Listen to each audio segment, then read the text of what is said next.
Thanks so much for joining us. I'm Laureli Shimayo, and this is the MeWe Awakening panel for energizing body, mind, heart, and soul. We have events throughout the Northwest. We're starting again now in October. And we have lots of events online.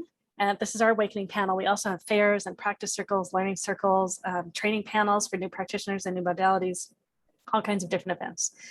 Tonight is our Awakening panel. Tonight we have, we're going to have about 7 practitioners up on the panel. We've got 5 of us up here right now. There's a 6th one here, and there's a 7th one arriving, and an 8th one just is probably not going to make it tonight, it looks like.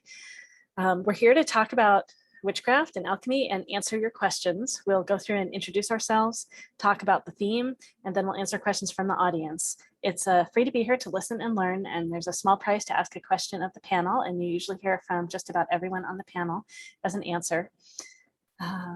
So it's $16 to $24 to ask a question, $10 for BIPOC, sliding scale. You choose what feels like a good price for you. And then you can pay by PayPal or Venmo, and I can also run things on Square on my phone. All right, and we've got 2 interpreters that are here tonight. Thanks so much, Morgan and Grace. We're going to be alternating having them up on the front. So the subtitles are going. If you want to see the subtitles, just down at the bottom of your screen, go to closed caption, click on the caret and choose show subtitles. So any logistical questions of how tonight works, feel free to message me in the chat. The practitioners will be the ones that do raise hand tonight to let me know when they want to share something with all of you. Just excited. All right, well, let's get started with the introductions. And then I will just say, I'm going to be texting Galactic Ashley, I think who's not here yet. And excited to be here. And so Morgan and Grace, Thorne, if anyone needs me to slow down or change what I'm doing at any point, let me know. All right, well, let's see. So let's we'll just do like maybe 2-minute introductions or so. So we'll have Susy, Henry, Karen, Audrey, and then Thorne. And I'll get Thorne up front when Thorne's got video on it ready to respond. All right, great. All right, go ahead, Susy. Okay, thanks so very much, you all, for being here. This is exciting. Woohoo! My name is Susy Parker Goins. I am a channel, so I bring divine through so that you can talk to them. It makes it more accessible to you so that you become comfortable talking with aspects of yourself, which is what a spirit guide is. I'm also an energy healer, and I look at past lives. And I'm a witch. I'm one of those witches, though. This is the most powerful wand in the universe is my finger because it's my energy and I'm directing it. I use intention a lot. I have my crystals, and having grown up Catholic, I did a whole lot of ritual then. So there's a lot of spillover, and I believe that intention is what brings magic into your life. Let's see, you can find me at bluelightninghealing.com. I also have a meditation podcast called Blue Lightning Healing Meditations. That's on anchor.fm and Spotify and Amazon Music.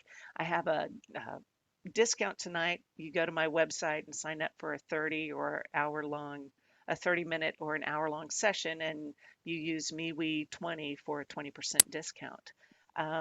I don't know. I can't think of anything else. I mean, I love using magic and I send out intention, and I have found that it's really enriched my life in such a way that I've shifted perspective so I can see more. I was about to say more better, which is very, very Cajun, but I can see things with a different perspective that shift it for me so that I can move energy and my circumstances in a direction that makes me happy. So I'm looking forward to hearing from everybody and fielding your questions, and blessings. Thanks so much, Susy. I think we say Henry's next, right?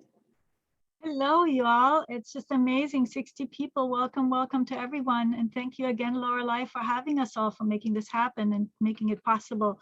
Oh, wait a minute. I got to start my dang beautiful alarm. Oh, don't worry. You're good. This is a short one. You'll be fine. Okay, great. Okay, I could talk a long time. Okay, I'll go without a net. All right. So witchcraft. Woo! woo, I'm from Germany. And in Germany, I don't know how you are here in America, but in Germany, witchcraft. And so I was like, no, that's a bad stuff and all that. I didn't grow up with any particular, well, I grew up with a Japanese religion, so there was nothing about witchcraft there. So it's not from religion that I got this, but I got it just in the culture. And I think there's some of that here too. And oh, the pentacle, oh my God, pentacle, and then so then feminism got a hold of me and I'm like, oh, so interesting. What a way to control powerful women by vilifying what they're doing and by making it look like something dangerous. So I got that huge inroad there. And then I found out, oh, the pentacle is about protection, because protection is so powerful and so important in this work. When you do healing work, whether you call yourself a witch or not call yourself a witch. And then there's all these different kinds of witches, from green to kitchen to astral to all kinds, and then eclectic. And that's where I found myself. Eclectic, that's like your own path. So you can be part of a coven, or you can be not part of a coven, or you can be loosely associated. And I'm the kind of, I don't necessarily call myself a witch out in the world. I call myself a spiritual director and a tarotist and a life coach. But I am a witch, there's no question about it. And my mom was as well. So, the first time I heard, I questioned whether this is a bad word is when my brother called my mom a witch, and he was this guy. I'm like, okay, let me look at that again. So eye-opening. So if you don't already know, hold on to your seat. This journey of discovering witchcraft and alchemy is powerful, and you're gonna love it. Thank you. Thank you so much, Henry. All right, Galactic. Ashley just got here too. Sweet. All right, so then Hey, I think Ashley. Karen. Yeah, well, I'm not quite in yet. Yes, Karen and Audrey. Hello, I'm Karen Coccia. I am a quantum healer and a soul alignment coach. And I am here to help people really connect with the lives that they came here to live, to help them clear out all this stuff so they can truly turn back on. And my path has been one that's been really interesting, because I started off actually as a yoga teacher, and yoga led me into Reiki, which led me into practicing magic, which led me into starting to do moon circles, manifestation, using candles and crystals and all sorts of tools. And it's become such a part of my everyday life at this point that honestly, I've lost a lot of the rituals and I've lost a lot of the formality. But I'm constantly manifesting through my whole day. I use a lot of intention and visualization, and I use it so much that I don't even realize when I'm talking to muggles that some of the words that are coming out of my mouth don't necessarily make sense. So I really live and breathe, witchcraft in a way, even though I don't technically call myself a witch anymore. And I think it's more just the formality behind the word witch. I know I've had many lives as a witch and as a healer, and it's resonated so deep. So I'm so grateful to be here. So thank you so much. And this is Morgan, the interpreter. We're going to switch interpreters now. Okay, great. Let me get Grace up here. Thank you. All right, sweet.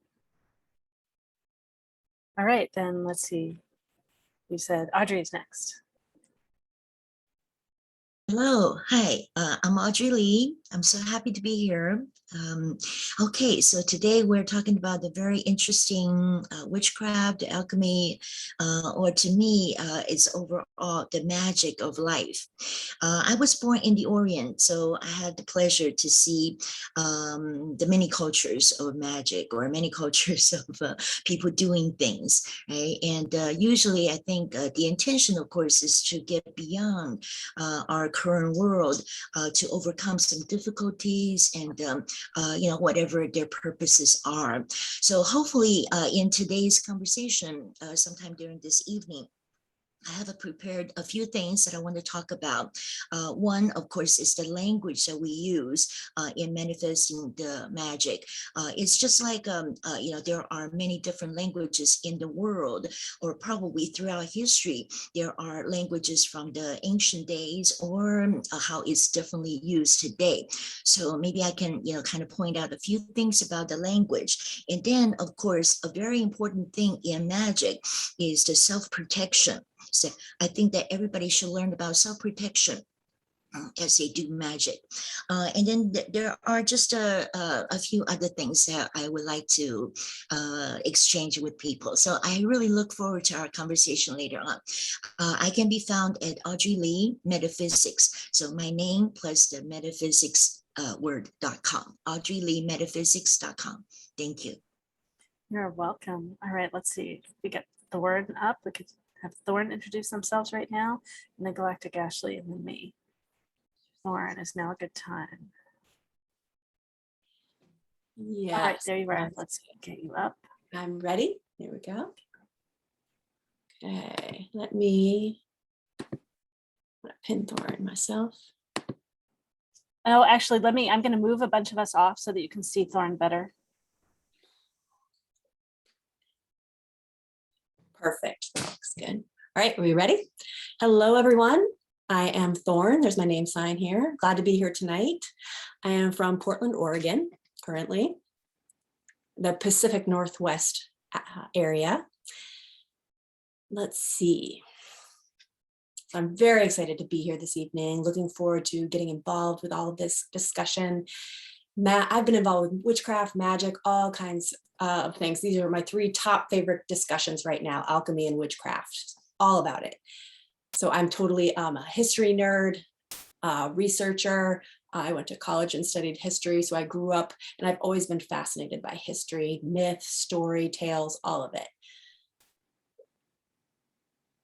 So around my Saturn returns is when I started picking up a lot more of this and getting along the path and becoming a witch myself and gaining all that knowledge and integrating it. I've also been a teacher and a mentor and walked that path for a long time. So I've been involved in tarot cards, runes, energy work, fairy magic, let's see, ritual, a lot of celebratory work, ritual work, for health, for support, for the community as well. And there's a whole long list of more things that I've been involved with, but that's succinct for now. So I'm curious, if you're curious, if you want to look at my website or Instagram or contact me there. I'm offering a special for this weekend. 1 card, I will do 1 tarot card reading for Friday the 13th to celebrate that for $13, 2 cards for $26, and 3 cards will be $36. I'll do a reading for those different prices. Also for the full moon reading this month, we're going to be having our 2nd full moon in August this month, which is very exciting. So I'll have a special for that as well. So if you have any questions, let me know, and I look forward to chatting with you all tonight. Thank you very much. Thank you so much. Get Galactic Ashley up here. All right, great. Hi, I'm Galactic Ashley, and I channel divine guidance for star seeds, connecting them to their star families and galactic lineages.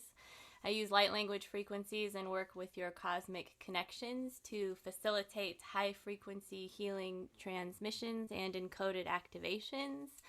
So what the heck am I doing on a witch panel? Well, the alchemy term was involved, and I work with dragon beings, and they are a dragon consciousness, and they refer to themselves as being beyond the threshold of creation, and they are very, very big on soul alchemy. So we like to work a lot with figuring out what is happening in your subconscious so that you can bring that up to heal. And the process of becoming the new human is very much an alchemical transmutation process that is happening, and we are still kind of in the Lion's Gate energies. And so this is an opportunity for you to remember your truth and to transmute some stuff within yourself. So this is all under the soul alchemical process, and we are basically golden beings, and it's part of what is in our DNA. So with that, I'm super happy to be here and glad that you are all getting your galactic groove and your witchy dancing on with us tonight. So I have a few specials that will go into the chat. One of them is, and I'm closing the registration down on this on Monday. We are a few weeks in, but it's a 10-week program, and it's definitely not too late to join. So if you are interested in a 10-week program called Meet the Galactics, and you're into getting transmissions, listening to light language, and discovering or wanting to bring in more cosmic parts of yourself, it is the class for you. And I also have a midnight special. So if any of you are night owls and you want a super huge discount on a star session, it's available. And I guess that's it. So thank you. Thanks so much, Galactic Ashley. So in addition to running things, I am an intuitive eye reader and a body psychology coach. I mentioned earlier, it's Facebook Live. I've considered myself a witch for a long time before I had any idea that I was practicing anything intuitive or anything psychic. I so connect with the energy of what being a witch is about. I'm going to say a little bit about my eye readings and my body psychology coaching. I started off as a coach and was doing assessments on people, and then I came to realize that I'm really doing intuitive work. I believe that eyes are the window to the soul. I'm able to interpret what I see in your eyes with a set of archetypes to describe why you're here, what you're about, how you can best share who you are, share your gifts with the world, how you can choose a career path or life work, or just whatever expression is authentic, so that you're sharing your authentic gifts with the world and being sustained, right, to continue to share and offer the best of who you are. I'm able to answer questions about not just career path, but relationships. You can show me photos of other people. I can look at their eyes. I use this work for matchmaking, helping you find people that are a great match for you for whatever it is you're doing, be it romance or business or all kinds of different things, friendships, where to live, all kinds of things. Yeah, so I'm just excited to have this theme. We had it once before, and it's great to have it again, totally tied, and Friday the 13th. And we're going to talk a little bit more about the theme right now before we answer your questions. I noticed someone has a hand up. If you, there's just a few little things. Let's see. It's free to be here to listen and learn, and there's a small price to ask a question of the panel. I'll put that information in the chat again. If you do pay to ask a question, and I haven't checked yet to see if anyone's asked or if anyone's paid, let me know in the chat that you've paid, and I'll get you in line to ask a question. When we started, there wasn't anyone else in line yet. We've got Grace and Morgan doing interpreting today, so we'll be juggling around on the screen just a little bit more with that. Someone asked a question about sound, the sound quality going in and out. It seems to be consistent for us. Maybe I'm gonna Grace, so the interpreters currently, they're usually unmuted so that they can speak when they need to, but it could be there's a little bit of background noise from them. So I might, yeah, Grace, is it okay? Yeah, see if that helps. And then if you're having any trouble with noise, I recommend earphones, but it seems to be working for me on my end. All right, let's see. Well, let's chat more about the theme, everyone. So, and any practitioners that aren't up on Spotlight yet, I can move you up here just as long when you show your video. Yeah, anyone else want to say anything about witchcraft and alchemy? I know I want to say a few things about Friday the 13th and witchcraft. Oh yeah, someone asked about the question. Maybe let me say a little about that too. So it's 16 to 24 sliding scale to ask a question. It's $10 for BIPOC. So if you are BIPOC, pay $10. You do not pay any more than that. For 16 to 24, we say like $20 is a great sustaining price, like that helps sustain us to run these panels. If you need some support, pay 16. If you are able to support others, pay 24. You can, choose something in that range too. It doesn't have to be those numbers. Those are our suggestions. Yeah, so it's your choice on what feels good and what you're able to do to support others and whatever support you need. Okay, great. So hopefully that explains a little bit. Yeah, and there's so much more I'll say about how the event runs. But yeah, let's talk about witchcraft and alchemy. Anyone else want to jump in and say something more about that? Right, I'll jump in, speak about him. I'll say a little bit about Friday the 13th. I know it's mentioned by someone else already too. Oh, Henry's there. Let me bring Henry back up too. And yeah, Thorne, if you want to say anything else too, just let us know. So Friday the 13th is considered a gateway to magic. So Fear of Today has a special name. It's a special version of Fear of the number 13. And there's all kinds of history that has led up to all those stories. For a long time, it's been regarded as a portentous number. It's linked to the number of lunar cycles and menstrual cycles typically that are in a year, a calendar year. There was a famous witches' coven that was said to practice magic in a group of 13 witches. Lots and lots of associations. just an example of a current modern reference. Part of why it's become a more interesting, positive association number is Taylor Swift, for example, considered it a lucky number and used to have it painted on her hands in early concerts and things like that. Yeah, so there's a little bit about Friday the 13th. Did anyone else want to say anything about Friday the 13th or about witchcraft or, oh yeah, Susie, go ahead. Witchcraft or alchemy? Okay. Actually, you're right.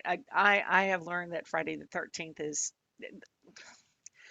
there's so much bad press around witchcraft and Friday the 13th, and I was about to try to let the word for it roll off my tongue, and that's not happening. But in alignment with what Henry was saying, they were talking about how it the bad press that witchcraft is get is a way to suppress powerful women, and it's I think that to be able to, number one, claim a title for yourself that has heretofore been considered bad or evil, it's a re-empowerment.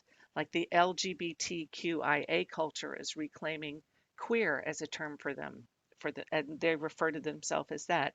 So it is about empowerment and showing that you're not afraid of what other people can say about you. For me, witchcraft and alchemy uh, they dovetail, because as I work on setting my intention of letting the universe know that this is what I want to manifest, then I do my bits, whether it is not just, I don't do spells because that takes focus and I don't always have it. But if it's doing those things, say I want to find a new job. So I tell the universe, this is my intention. I want to get a job and I want this and this and this. And then I go and do the things like look for a job, because sitting on the couch and eating Cheez-Its is not the way to draw and manifest all those good things that you want for yourself. So it is a partnership. For me, witchcraft and alchemy is a partnership with Source to manifest your best possible outcome. Um, and it has been hidden in the closet because people just, are listening to those external sources saying how bad it is. And I think it's time for us to all step out. So many things have come out into the open in the past few years. And because it's been so it's been so barricaded against, that now it's bursting out like the floodgates are open. And so we've got to recalibrate and say, we go from one extreme to another. And so now we're looking to find the balance. And I feel that using intention and yeah, you could do a spell, you can do a ritual, you can do those things to empower your actions to have your highest and best outcome. I think it's time to do that so we can regain that balance and manifest that environment, that world that we all want to see. So as we shift into new earth, we start to shift our intention and our frequencies raise, and therefore everybody benefits. That's my take on it. Great, thanks so much, Susie. I think we've got we've got Galactic Ashley and then Henry and then Karen. Go ahead, Galactic Ashley. So to piggyback off of what the wonderful Susie just said, again, don't have a huge witch association, but what I do know and what I have been seeing is that a lot of timelines have been coming up for people. So Lemurian, Atlantean, and a lot of those have morphed throughout time to where the divine feminine's voice has been obliterated from ancient times, and it shows itself in these re-obliterations every time. And one of them was during the witch hunt. So there was thousands and thousands and thousands. I can't remember what it was, but there was something like 600,000 women or something were burned. And not only just them, but any male member that was a family or a friend that tried to protect them were also killed. So generally speaking, I have found that anytime there is a fear or something negative, that is really shrouding gold. And so the fear is really the blockade. And then when you move through that fear, you start remembering who and what you are.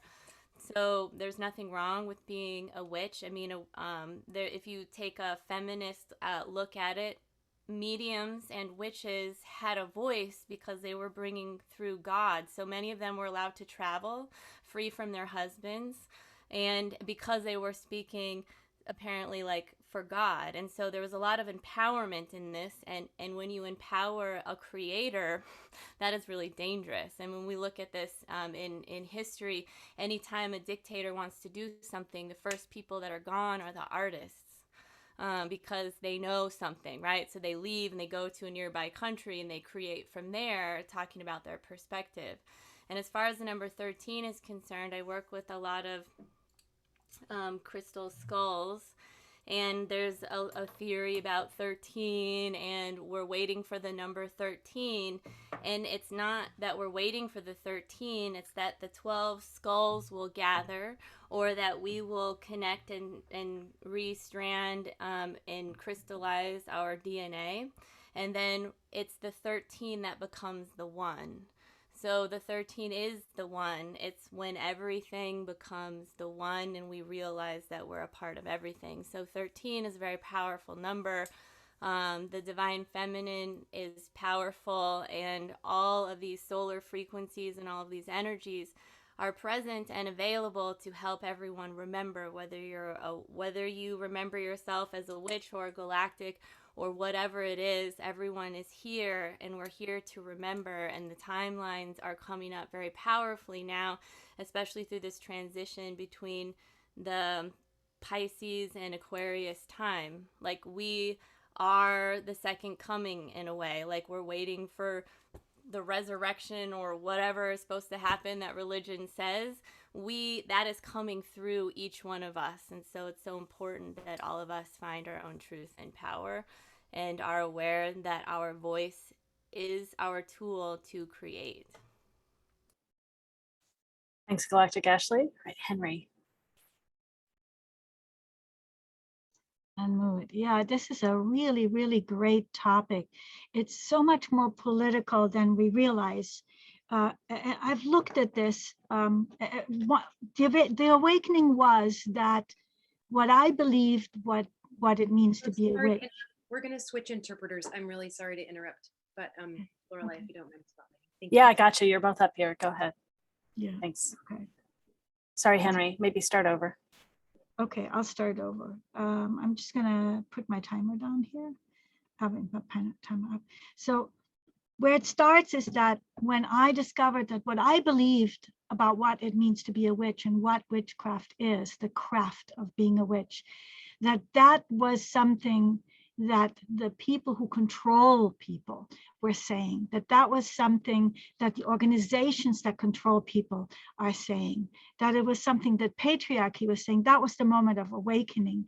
And if you're interested in witchcraft, which you're on this panel, you're visiting with us here on the panel, you must be interested in some way, then that's a great place to start. Like, who is interested in putting a lid on this? And when you lift that lid, when you know which lid to lift, the one that's the oppressor, that's when you start seeing a tremendous amount of wisdom and knowledge and beauty and the gorgeousness of how we can help ourselves and we can help each other, how we can be empowered, how we can connect with the divine. And all that is possible through this kind of path. And why it's been obscured or vilified or demonized is because it takes power, it decentralizes power. Like, for examples, in Wicca, there is not a particular God, like that's the one God and we all have to follow that God, because hey, whoever gets a control over that figurehead gets to be in control of everyone. So we don't have that there. So it's very decentralized, and it's very much giving the power back into the hands of the individual human being. And I say individual human being, but really what I'm saying is the individual manifestation of some higher power, perhaps, or the divine, or whatever, the universe, whatever you call that. And giving the power back into that then lets us tap into this greater meta reality through these kinds of paths. So if you want to be a witch, one of the things you want to find out is, what is your path? So of course, the best way to do that is by finding out what are the paths, or at least the ones that are being mentioned. Like just a few, like There's a ceremonial path where it's very much about ritual. Then, like I mentioned, the eclectic path, which is my path, which is social, but it's my path. Why for me, my path? Because I feel divinely guided. So my relationship is with the divine and with some kind of a Godhead. As a human being, I prefer that over something nondescript, which could be wonderful for you, yay you. And so I love the eclectic, but then there's also the solitary if you want to do this work by yourself. And so this is the first thing you would want to do, is find out what your path is. And how do you know? Well, you look it up, you read up on it, and when you go, ooh, oh, goosebumps, then you know this is your path or something like it. And then there's other things like spirit guides that you can work with, or spirit animals like the familiars. That's a beautiful thing to work with as well. So you're not alone. And so that's what I would say you would want to do if you want to find out how to become a witch.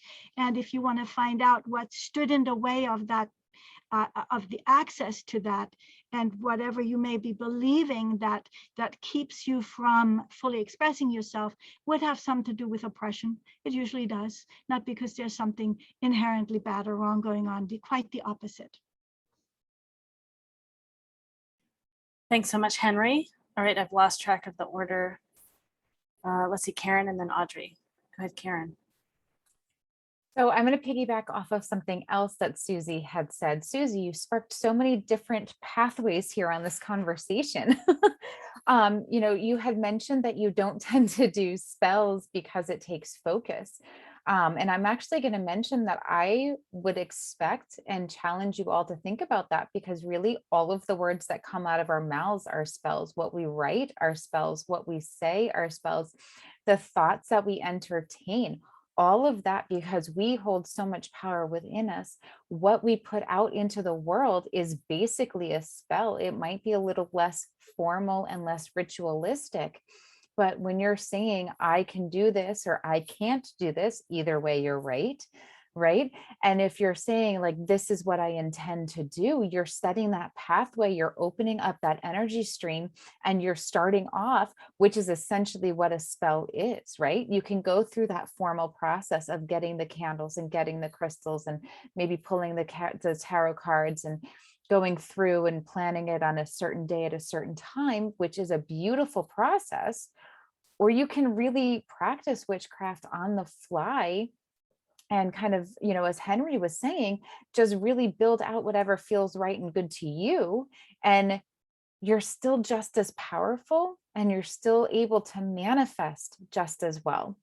And the other thing that I wanted to mention too, in terms of maybe you don't realize that you're already practicing, is that even modern religions have aspects of what we would consider witchcraft in them. Christianity, especially Catholicism. I mean, you're taking the bread, the body of Christ as you eat the bread.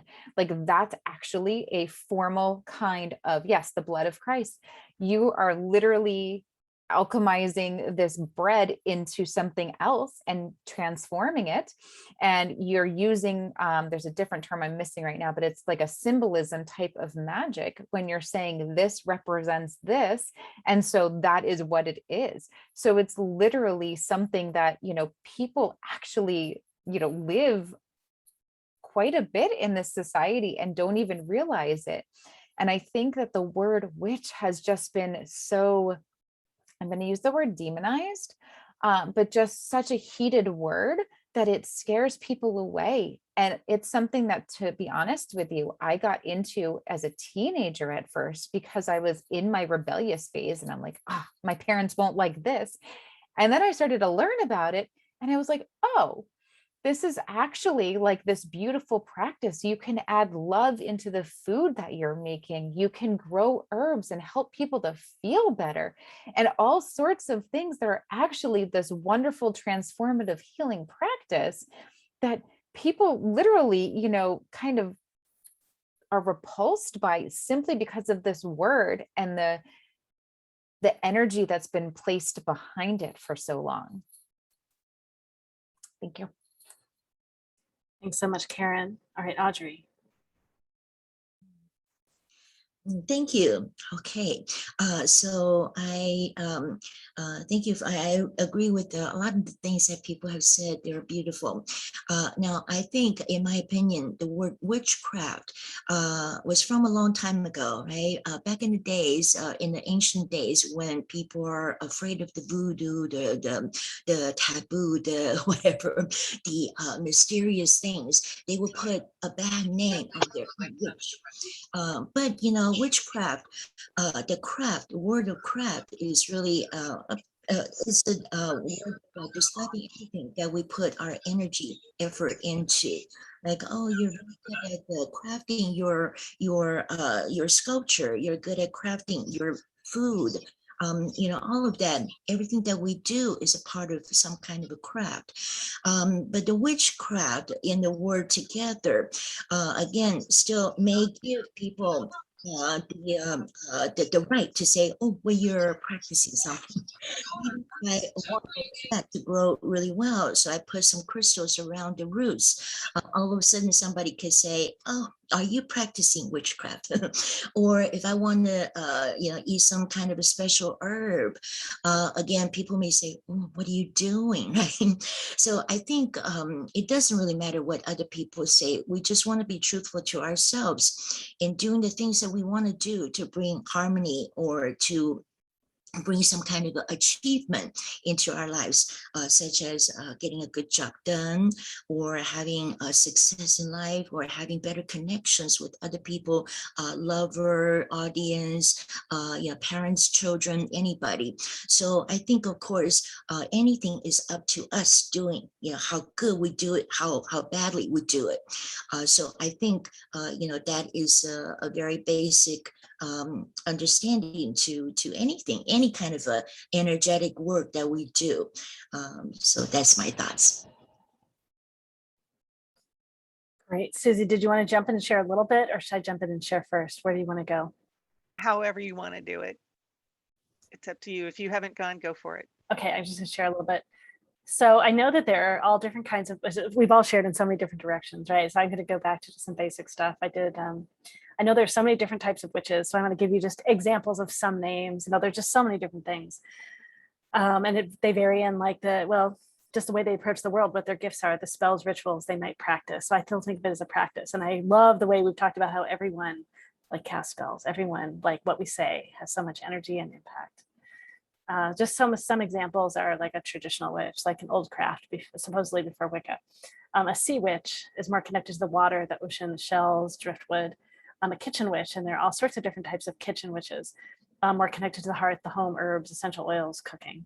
The hedge witch, so herbs, but hedge jumping as in like a witch on a broomstick that connects between here and other worlds. An elemental witch connected to the 4 elements, earth, wind, air, and fire. I'm still letting more people in. This is great. Ceremonial witch, so more ritual magic, connecting more with different beings and entities. Or a green witch, like a garden and forest, herbs, flowers, nature. A hereditary witch, so more of a witch through lineage and through generations, and anyone can choose not to practice. A cosmic witch or a star witch, more connected to the cosmos, astrology, astronomy. A secular witch, interestingly, they say more connected to crystals, herbs, oils, candles, but it's not a spiritual practice in particular. So they may use all those things, but don't consider it spiritual. And then a solitary witch that practices alone, not in a coven of any sort. I don't know how that word is pronounced. I've just always said coven. And an eclectic witch, which has their own flavor of being a witch. So yeah, and I've been drawn to all kinds of these different things. And like a kitchen goddess, you could say, right, is a form of a kitchen witch. And then also just recently on Facebook, I had reposted kitchen witchery, and there's just all kinds of intentions and different herbs that are supportive of that. Maybe I'll just share my screen super briefly so you all see. Yeah, just for example, right? So just all these different herbs. I'll take us off screen. I want to make sure that you can still see the interpreter. But yeah, just so you get an idea. So just all kinds of different things. And then it's totally part of popular culture. It's something that a lot of people are not scared of anymore and that they embrace. And particularly, I think even younger generations, it's embraced. But yeah, there's still lots of people that feel scared of all kinds of things they don't understand. All right, Susie, go ahead. Okay, I wanted to add in, we've opened the box about language And I was saying how I couldn't focus when I was doing a spell. I get caught up in the perfection of it. However, crafting, y'all started talking about crafting, and I went, oh, yeah, I do that. So I knit. So when I knit or crochet, and here's a dragon gauntlet, I use an intention when I make it. I was making the pussy hat several years ago, and I would use an intention. I would chant to myself. Um, and I would use the intention and I would repeat it. It was a chant for me. And then I sent them out, and it was always love, peace, equality, unification, whatever it was. So I am a firm believer in imbuing my objects, my craft, with intention. And that's what makes it an everyday practice for me. Thanks. That's great. Maybe, and I'll mention too, and so there are all sorts of characteristics of white supremacy that those of us that are white have been kind of indoctrinated in, and perfection is one of them. And it keeps us from being in touch with, right, the magic and intuition and all the energy that flows through us. So we're in the process of undoing, tearing apart all kinds of things. Yeah. All right. Thorne, do you want to say anything before we start answering questions about magic and alchemy and witchcraft? Great. Okay, I'm going to move some of us off spotlight again.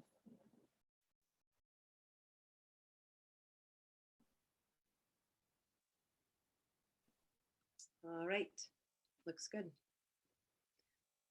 So, really, I could go on and on and on, but I'll try to keep it brief. So to get to the point, magic, let's see, sort of my magic is more related to energy work, space, nature, trees, the natural world, stones, ritual, all of that. There are specific, vibrations that resonate, energy that flows throughout. When we feel that intuition or that pull, if we want to connect with something, a specific tree, for example, or a plant, usually it has something to teach us. And so if we can really embrace that and foster that relationship, that can really help. Magic, is everywhere. Really, it is everywhere. So who has, let's say, been more awakened to it, who has recognized that energy more, or who has a stronger relationship to that sense of intuition, we can sort of notice that more quickly. For those who maybe have barriers or blocks or still feel stuck or haven't recognized that in themselves, maybe it's a longer journey for them. As they become more awakened to that, maybe they will find that in themselves. But it's not right or wrong, either journey. Also, as far as language, there's so much variety, different ways to relate to language, thought, expression, signing. Yes to all of that. Some as far as voice, some people use voice. I have different ways of expressing myself. Some people sign, some have an accent or relate to sound. Both. There's so many ways that people can, relate to language in that moment. As far as witchcraft and history, strong relationship to both of them. As far as books, I'm seeing it show up more and more. It was the discovery of witches. I'm not sure if you've seen that book series. Maybe you know it, maybe you don't. If you haven't gotten involved in it yet, I just highly suggest it. Some of our history is coming back now, showing up more again. And it's really interesting to see how that shows up. Let's see. So yes, it is really worth it to let ourselves really get immersed in that. And as far as ritual, my strong connection is ritual, symbolism, community relationship. All of those things are strongly ingrained for me. Do keep in mind my background though. I did grow up religious. I left. I knew that it was not for me. And so then after that, the magic world has been my world ever since. Lots of different paths. As far as witchcraft, I have experienced a lot, kind of touched on them. There was some Catholic influence, and overlap, but, oh, I'm sorry, excuse me, the interpreter was on Celtic influence. So, yeah, neither right or wrong. If you have a curiosity, go for it. I encourage you to get immersed, let yourself get involved. And as far as boundaries with working with energy, you know, listen to your intuition. If you feel like it's telling you something, I just say listen to it. And that's me. Great, Thorne, thank you so much. See, I'm going to get more of us up here. One of the practitioners mentioned the idea of doing something for protection before we start doing, before we start answering questions, and I'm great with that. So maybe practitioners, if you have something you want to offer, maybe let us know. I'm great with whoever wants to jump in and do something, or a combination of a couple of us. I just want you all to have an opportunity. Someone want, oh, Karen, Audrey. So go ahead, unmute. Let's have a conversation about what we want to do. Well, so I am probably coming from a very different angle than everybody else up here. I could be wrong, but I don't believe in setting up external protection or calling anybody in for protection, because what that is doing is saying that you're less than. Because I believe that we're multidimensional beings, and we've been some of these other entities that we are connecting with, and we've lived all of these other lives. Just because we're in a human body doesn't mean we're less than anything else out there. It just means that this is our current form. And I think that we're taught to believe that we're more limited than we actually are. So for me, my protection is just knowing that I am powerful and capable, and I just pay attention to the energy that comes into the room, into the space with me, into my space. And if there's something that I don't like, it's just an acknowledgement and be like, get out of here, you're not welcome. I set the intention to not allow things into my space that are not in alignment with me. And that is how I operate. So rather than coming from feeling like I need to call somebody in to protect me, or, you know, casting a circle, which I totally actually used to do, I found that by believing and understanding how incredibly powerful we as individual human beings are, because again, we are these multidimensional beings, we don't need to necessarily call in protection and make ourselves less than what we actually are. Okay, that's great. And actually, there's something else in the chat. We have more things we have to say about witchcraft and all this first. So someone was saying about, and I'll say they, how do I want to do? So in terms of anti-racism, I am aiming to not use the language of the light and the dark, or the white and the black. So I would say good magic and bad magic. The teacher I studied with, who didn't always have good intentions in my judgment, used to speak about it in a very interesting way that I found fascinating and helpful. He would say that he called it higher alignment and lower alignment. And he spoke to that when you're doing something bad, when you're doing something harmful or hurtful or lower, it doesn't work. And that's an interesting way of getting the being into a belief of a sabotage, that it won't work. And so that the only things we could do would be good. So while that might not be true, that's an interesting idea that one can't do the bad. Gosh, I'm definitely a believer that I have a paradox, right? In the purity of that we're all good, and then we all do our best. And then certainly at times I get caught in the human struggle of not everyone seems to be doing good in the world. In whatever, right, plane or dimension they're in.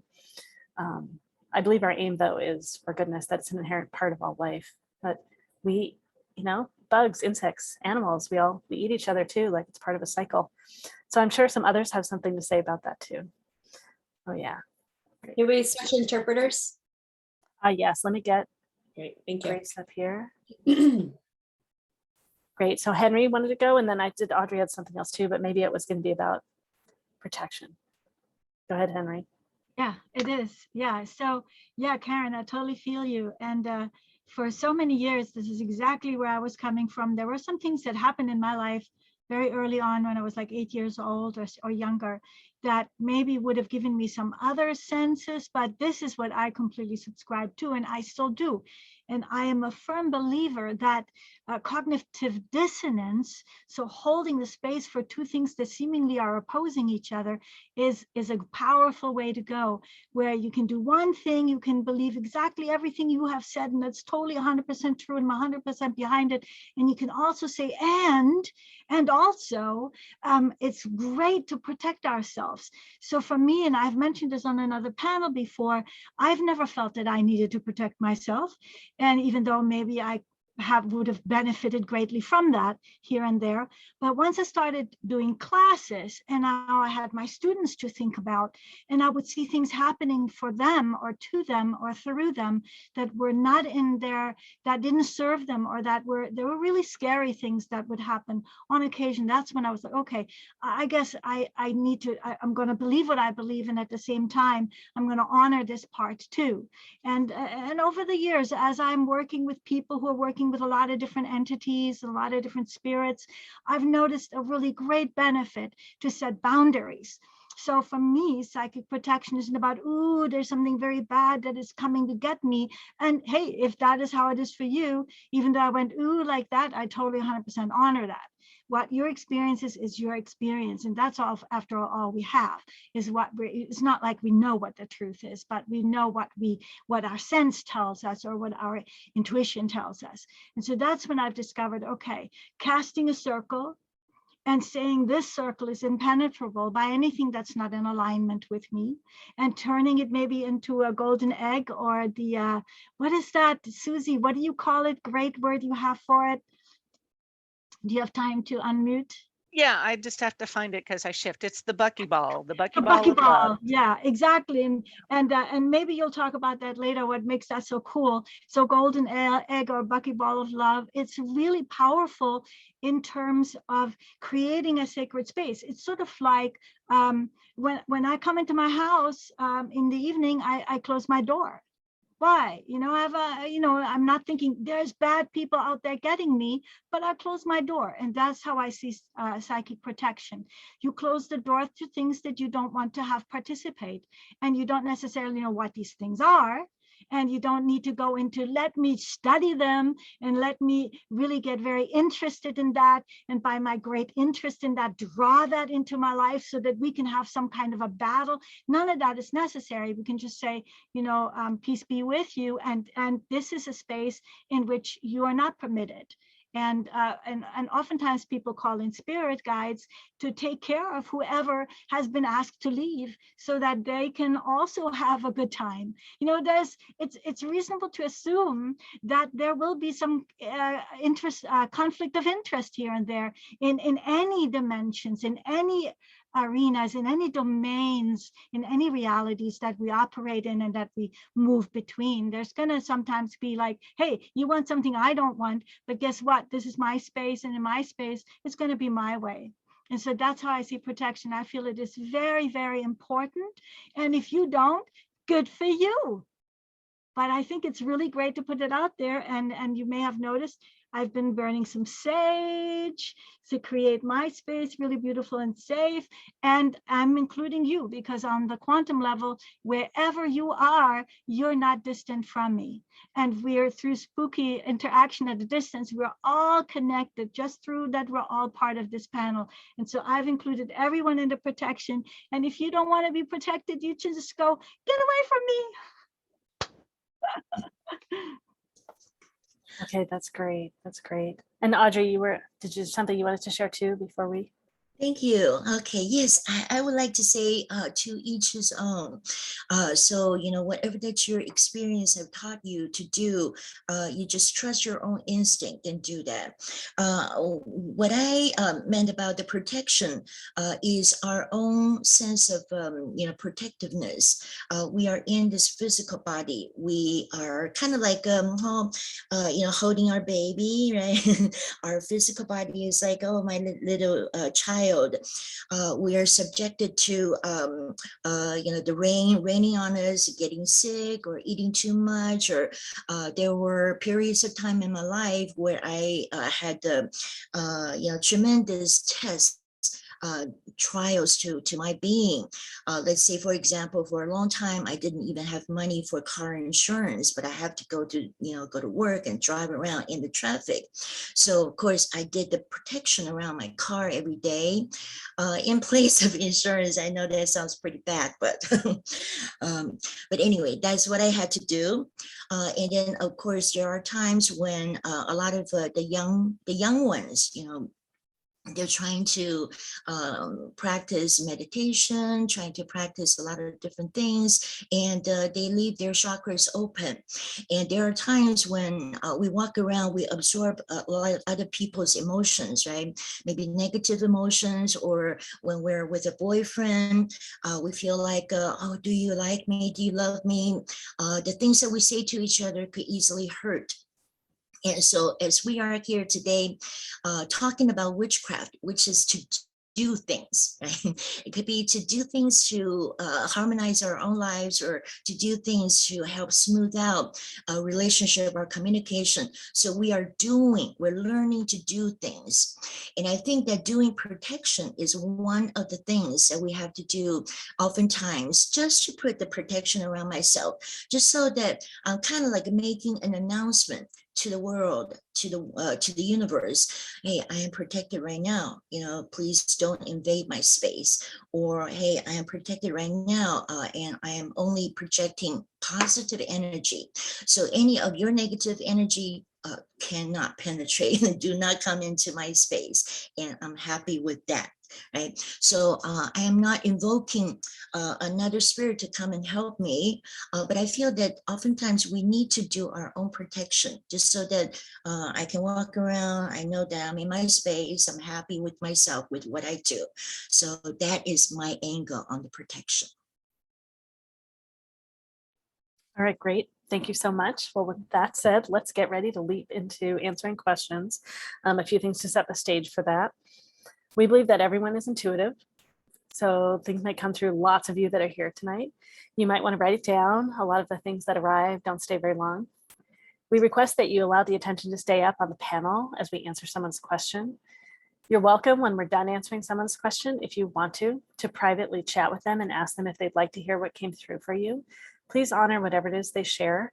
They may be full after they hear answers from us. Trust that it came through you for some other reason. Similarly, if you can hold back from giving lots of advice in the chat during when we're answering the questions, again, you're welcome to write to them privately. If there's something like just really general advice or some comments or things like that that you want to share, that's fine to share that in the chat. We're all here in community. We want to support that too. Also, when you ask a question, it can be on any topic, right? We'll answer from the context that we've discussed tonight, and just whatever modalities, whatever we have that's of service, right, will come through. You can ask a question on any topic. When you ask a question about that topic, we may go deeper than you want us to share in this public format that's being recorded, that will be posted online, or we may start talking about other areas of your life that for us are related, but that you don't want us sharing about here. And again, that's fine. We're here to honor you. So please just let us know if we wander anywhere that you don't want us. Unmute and get our attention, wave your hands in chat, do whatever wave your hands in the video, write a chat, do whatever you need to get our attention so we can change course and honor you in our answers. All right, great. Yeah, so thank you. Got everyone back up, the spotlight. We have 2 questions in line right now, as far as I know. If anyone else has already paid and I haven't noticed yet, please let me know in chat. I'll put the information again in chat. If you want to ask a question of the panel, it's $16 to $24 by PayPal or Venmo, or $10 for BIPOC. And probably all of us will answer. We're going to aim to be brief. We're going to aim to stay around 3 minutes or so for each of us. We have so much we want to share. It's so hard. So we can jump around, and yeah, so we'll aim to answer a good 4 or 5 or more questions tonight. All right, great. All right, so I'm going to have to take some of us off. Let's see, I'll probably pull the interpreter off when I pull the person up that's wanting to ask the question. We've got Leslie on first. So Leslie, do you want to, where are you? Show your video if you want to come up on the spotlight to ask a question. Let's see, I'm going to remove the spotlight so I can get you up here. Oh, there you are. Okay, great, great, great. All right, Leslie, what is your question? So my question is, how do you know when someone has used a spell on you or someone else, maybe in your family, and then what do you do about that, or what would you do? So, for example, Can you just say that again? How do you know when someone has what, your family? maybe put a spell on you or send a spell your way, and it's like causing health issues or something like that in me or the person. What do you do? How would you know if that was the case, or if it was just simply somebody got sick, but you maybe suspect, or you're using your intuition to say, I think someone has sent a spell to someone. Does that make sense?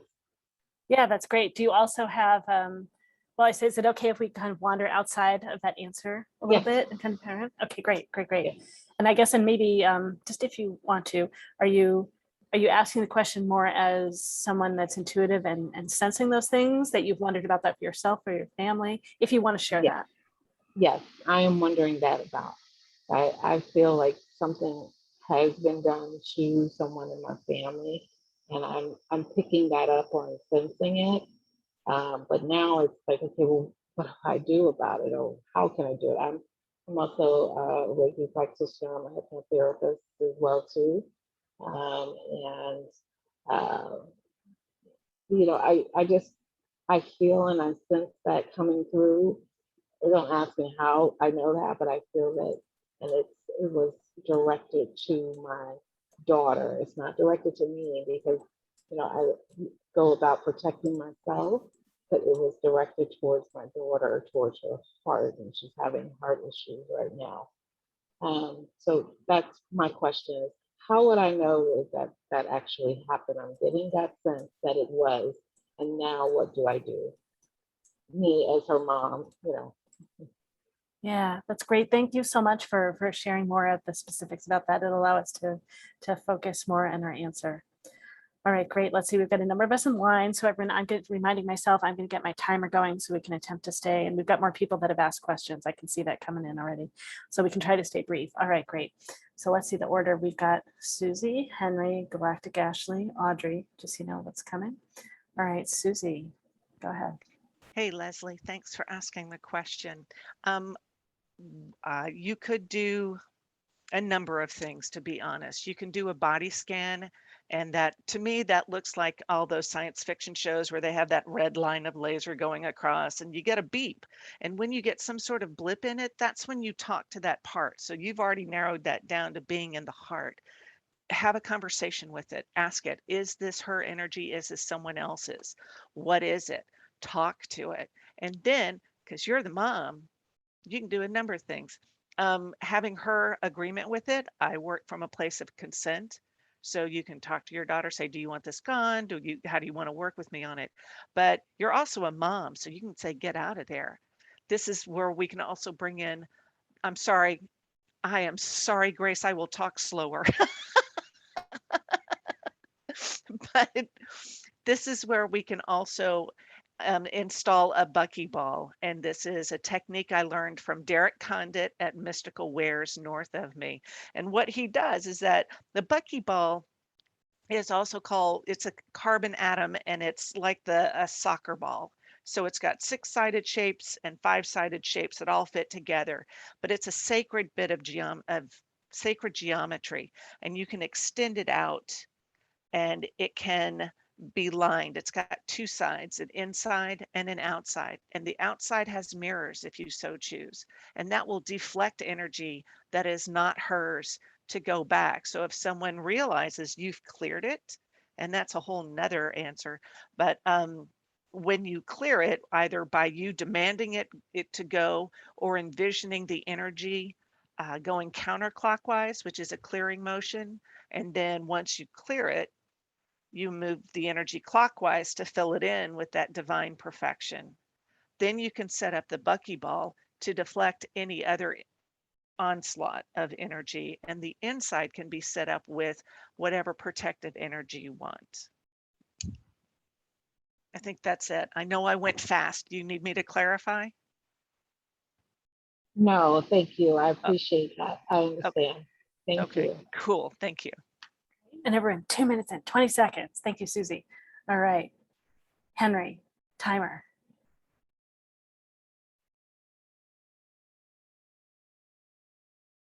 Okay, so I'll try and go more slowly. So everything that Susie said, of course. So there are themes that repeat themselves. So maybe let's talk about how you would know. I think that your intuition will tell you. So I think just the very fact that you've asked this question makes it more likely that there's something afoot.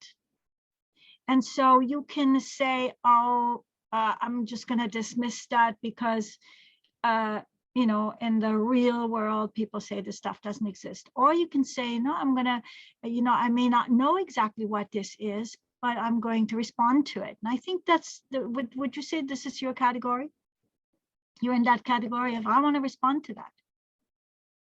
Yes, I do. I want to Yeah. respond to that. Yeah. Okay, great. So I think that you no longer have to ask yourself, I mean, you can continue if you want to, you no longer have to ask yourself whether or not you're going to respond to it. So crystals are a really great way to work. This was given to me by a healer who would cut cords between like energetic cords. So this is something you can appropriate for that. You can find something like this perhaps in specialty stores that serve this kind of witchcraft and spiritual work and all that. So this can be very, very useful. And you can also give your daughter a bath, a cleansing bath with some Epsom salts or some sea salts. That would be even nicer. And also you can go through the house and you just can gather up, just like imagine that there is like maybe smoke in the house, like from incense, as if it were smoke from incense, and you just can gather it up. You can gather it up and you can bring it to the door and you can open the door and you can have it go out. This is in a way symbolic, but it's more than just symbolic. And I think this is what you'll find. Most of the things you can be doing, they are symbolic and they're also real at the same time. So you can let your intuition guide you. Do you want to gather whatever's going around in the house that is attached to your daughter? Do you want to gather that up and make it leave? Or do you want to create the golden membrane? For me, it's a golden membrane around her that every day you reestablish and you command whatever is there that's not serving your daughter to leave at this point. I always like to say, you know, please go into the light because the divine is waiting for you to heal you. Whatever healing you need. So does this answer your question in some way? Yes, it does. Does she have to be a part of that, in agreement with it, or can I? Because I don't think she would. How old is she? She's 27. Well, you can, and my time is up, but you can do things that are gentle, where you are asking permission on the spiritual level, where maybe she's not there, but on you can imagine that her spirit can connect with your spirit. Carl Jung called that the supraconscious. So you might want to look at that, Carl Jung, supraconscious. And there on that level, you can ask for permission and listen. And if you get that sense that there's permission, which probably there will be, then you can do something gentle. I would not be invasive. If she doesn't want to participate in that, be gentle and be respectful. Yeah. Thank you. Thank you very much. Thanks, Henry. I think we've got Galactic Ashley up next. And we're going to switch interpreters before. Oh, sure. Hold on. Let me, Yeah, that's fine. Thank you so much. one moment.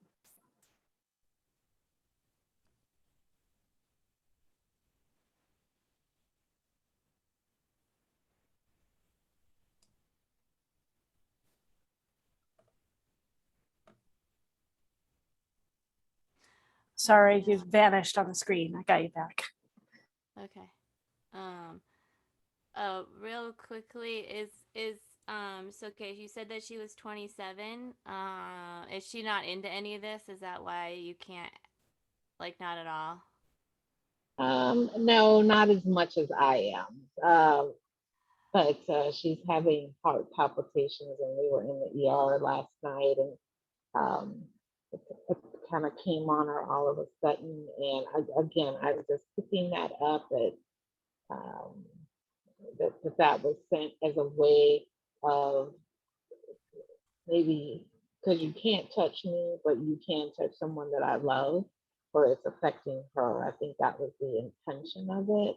Again, but I just want to know if she needs to be a part of that. I understand what to do. I just need to know if I need to get her consent to be able to do that, to either send it back to whoever sent it to her, or this is just for me. I'm not a big person into sending stuff back to where it came from and doubling it and doing any of this other stuff. It's just get it out, ask that it be. Love is the universal solvent, so it doesn't need to come from you, but that it dissolves. I am getting. I agree with everything that Henry said, and I think that on some level you can do a lot of help by approaching it that way. But in this case, it feels like she doesn't need to know the details, but if you just said, like, could I send you some energy or something like that, then her verbal yes is going to be very, very beneficial. So I realize what I'm about to say is going to be totally out in the sticks compared to what everyone else is going to say, but this is what I'm getting.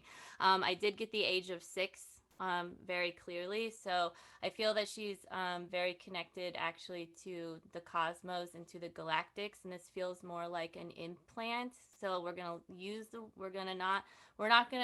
not gonna over like freak out with that word, right? So and it feels like it is over the sternum. So what's happening is she's going through another heart amplification. So what I'm getting is, and you don't need to connect to the Pleiadians, but the Pleiadians came forward, and I also feel that she's connected to the Arcturians. They both came forward, and so I asked which one, and they said the Pleiadians can be helpful with this. So a lot of this is about her claiming her sovereignty just in her own life and expanding her heart and synchronizing, because I'm seeing this a lot, synchronizing the mind with the heart. So you can think of this as like we are being asked to sacrifice the mind to the heart so that we can function in the higher mind. And so activating the higher heart chakra, which is the thymus, right? It's right here, right? So this is the bridger.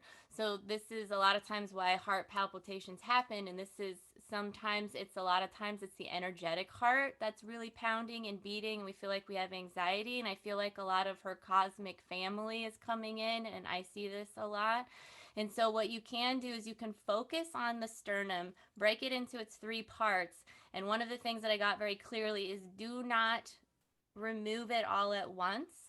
So you can do a focused session with it and go ahead and use the Reiki and whatever, and just see the sternum, like imagine that it's a color, and just sort of like watch the top dissolve, watch the middle part dissolve, and watch the bottom part dissolve, and at least break it up over like 3 days with like 2 days in between, because I was getting like it's like a crystal inhibitor. So it's meant to inhibit her from expanding any further. So it's like about focus, but it's about a time release. So when you go to remove it, go ahead, and it's not like an it that you're going to see, right? So a lot of times implants, they're not necessarily physical, they're just put in the plasma body, but they have a physical we have a physical response to it. So just do it slowly over 3 days. If any of this feels like you're like, yeah, and if you're like, she's nuts, that's fine too. But that's it. She feels like the first thing that came up was like she has a lot of cosmic and like star child. And so I actually thought she was like 6 years old or something, because that's when I was seeing it. So to me, it means that it was implanted when she was younger. We're going to just be very loose on the word implant. And so there are beings that are present that are available to help her. You don't necessarily need to connect to them, but they're already with her. They're like star family aspects of herself. You can think about it that way. And as far as Just Galactic Ashley, if you could pull it in soon, quick. Okay, that's it. Thank you. Thank you very much. That's very helpful. Thank you so much. Great. So Audrey. Thank you. So I totally believe that we want to respect everybody's free will, even our loved ones within our family, like, oh, my daughter, my kid, my son, even if he's 60 years old, he's still, he's my son, my daughter. So we want to do everything to protect them. However, we also want to keep in mind that we respect their own will, their own willfulness, whatever that they've chosen to do. Of course, nobody wants to go around people try to, alter their will sneakily behind their back, and it's like, oh, I'm protecting you, so I'm doing something for you. That's usually not how it works. And if somebody doesn't want some healing, they will naturally reject it, and it just does not work. So for you, with your daughter, you're being protective and you love her. You want her not to be harmed by others, and you suspect that somebody did something to give her bad intentions. So what we come back to do is what we talked about earlier, is that we want to put protection on ourselves so that people don't send like the spears, throwing darts at us.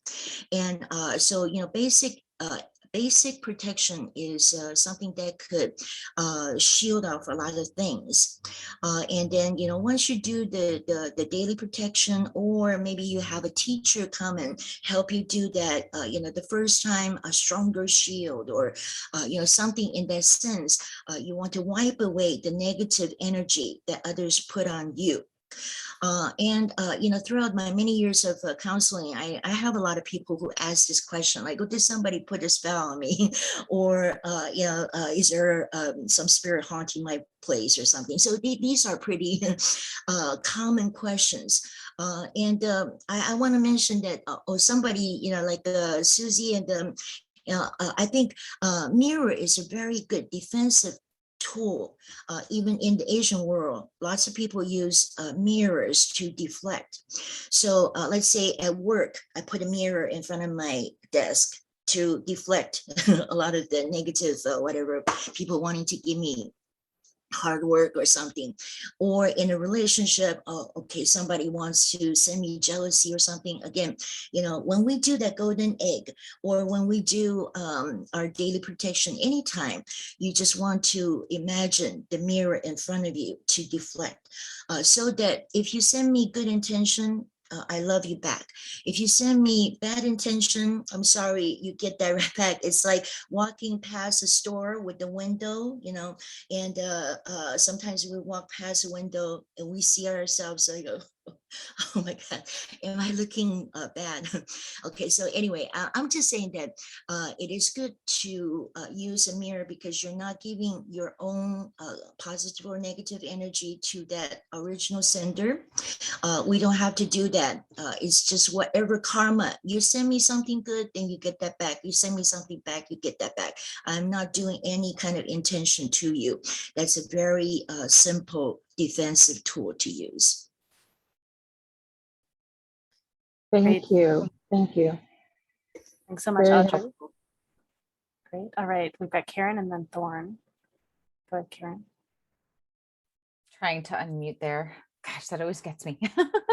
So I'm gonna kind of combine a couple of things that have been said. And it's so interesting because when you have so many practitioners coming from different aspects and different specialties, you wind up getting such an enormous blend, and it's really cool perspective.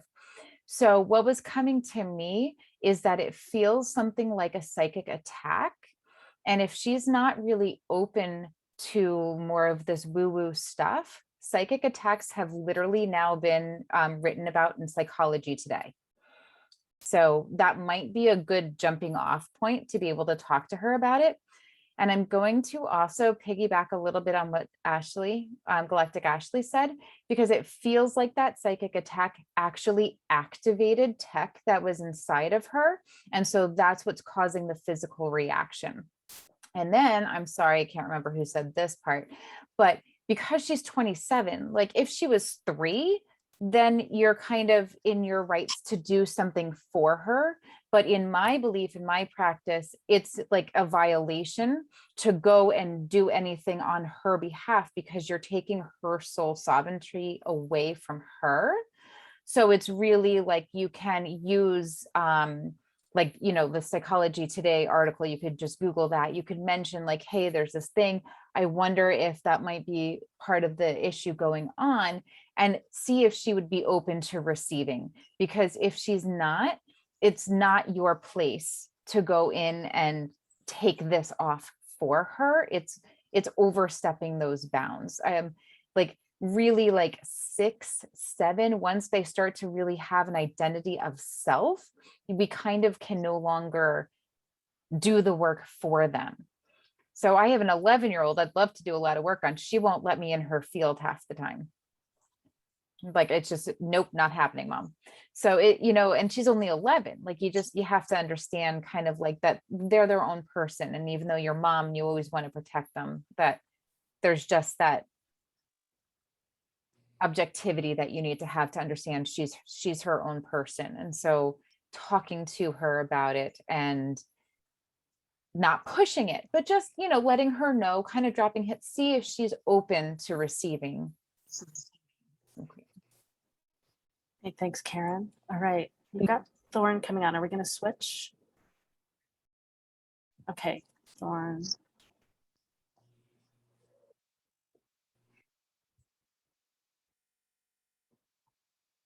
Thorne, are you ready? Great. Okay, I'm just going to move a bunch of us off. All right.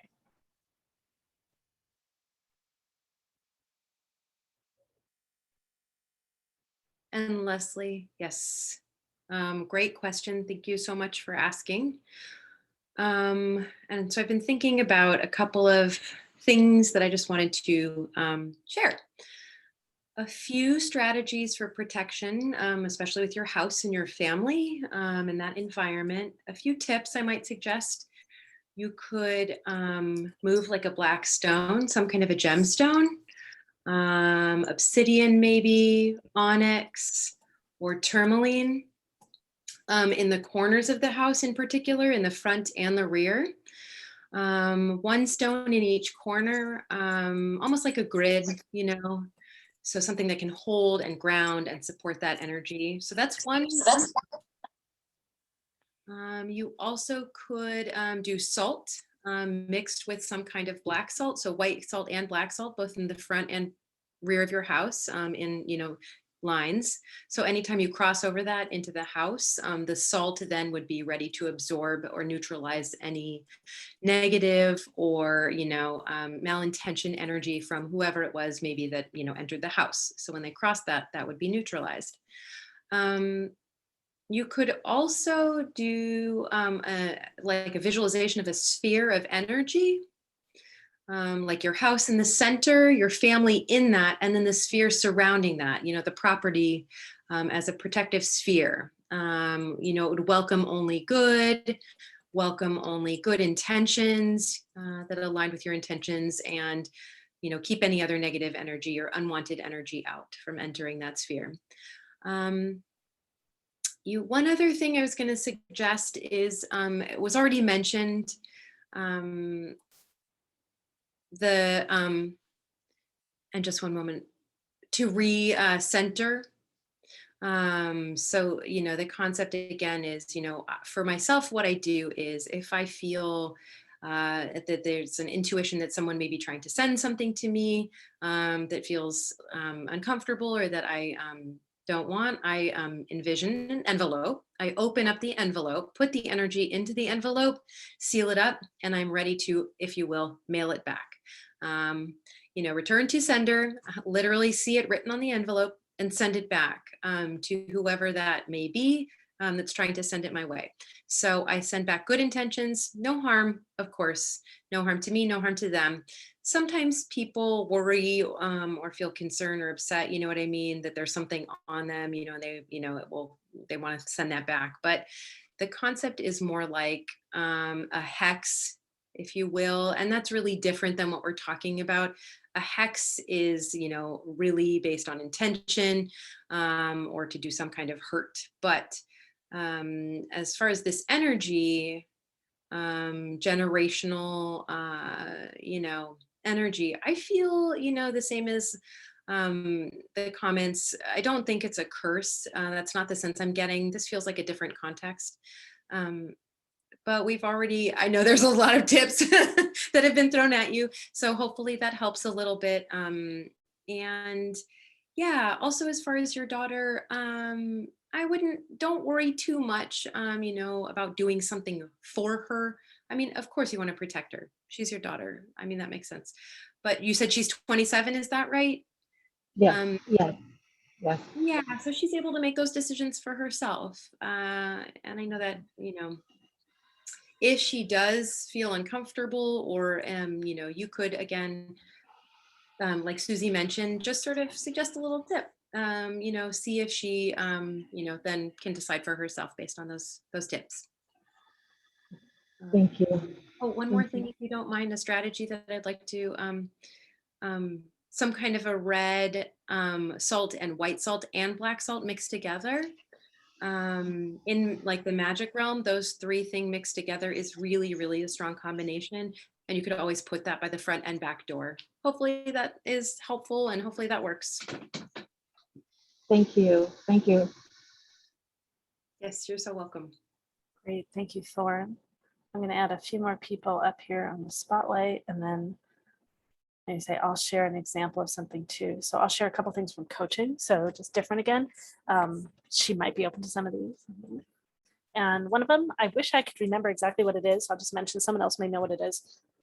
I'm so much a fan of the body and using the body as a way of getting information and shifting things. So one is, there's a way of just asking, is this mine? And I can't remember what it is, but there's some sort of prompt, and the physical energy experience in the body shifts, and then the energy comes back in, and the way it comes back in will tell you. So there's something about that. Someone else may remember what this prompt is. And then the other thing is that if she is open to the idea that there might be something here that's not hers, just might be, there's a way of shifting, and I'm going to be stepping with my feet and moving my hands. You can't see all of it right now, but there's some versions of saying like, this is theirs and this is me. Like, this is from them and this is mine. It's just like playing with different things. I'm stepping, and so I'm stepping out. So I give that back. I keep what's mine. So you can choose and play with different phrases. You want to find something that resonates. So typical ways this is done is, that was them and this is me. And so I'm stepping out and looking out and like sending it off. That was them. And then I step down as I touch in my heart, this is me, right? Or that was then and this is now. So it's finding some phrases that resonate and shifting the body, moving the body with this. And it's basically an energetic declaration and a physical declaration to the universe that I'm separating these cords. I'm sending away what's not mine, and I'm holding what's mine. I'm keeping what's mine. I'm staying connected to what's mine. So it's this willingness to let it unravel. And that really may be like a thing that opens that up.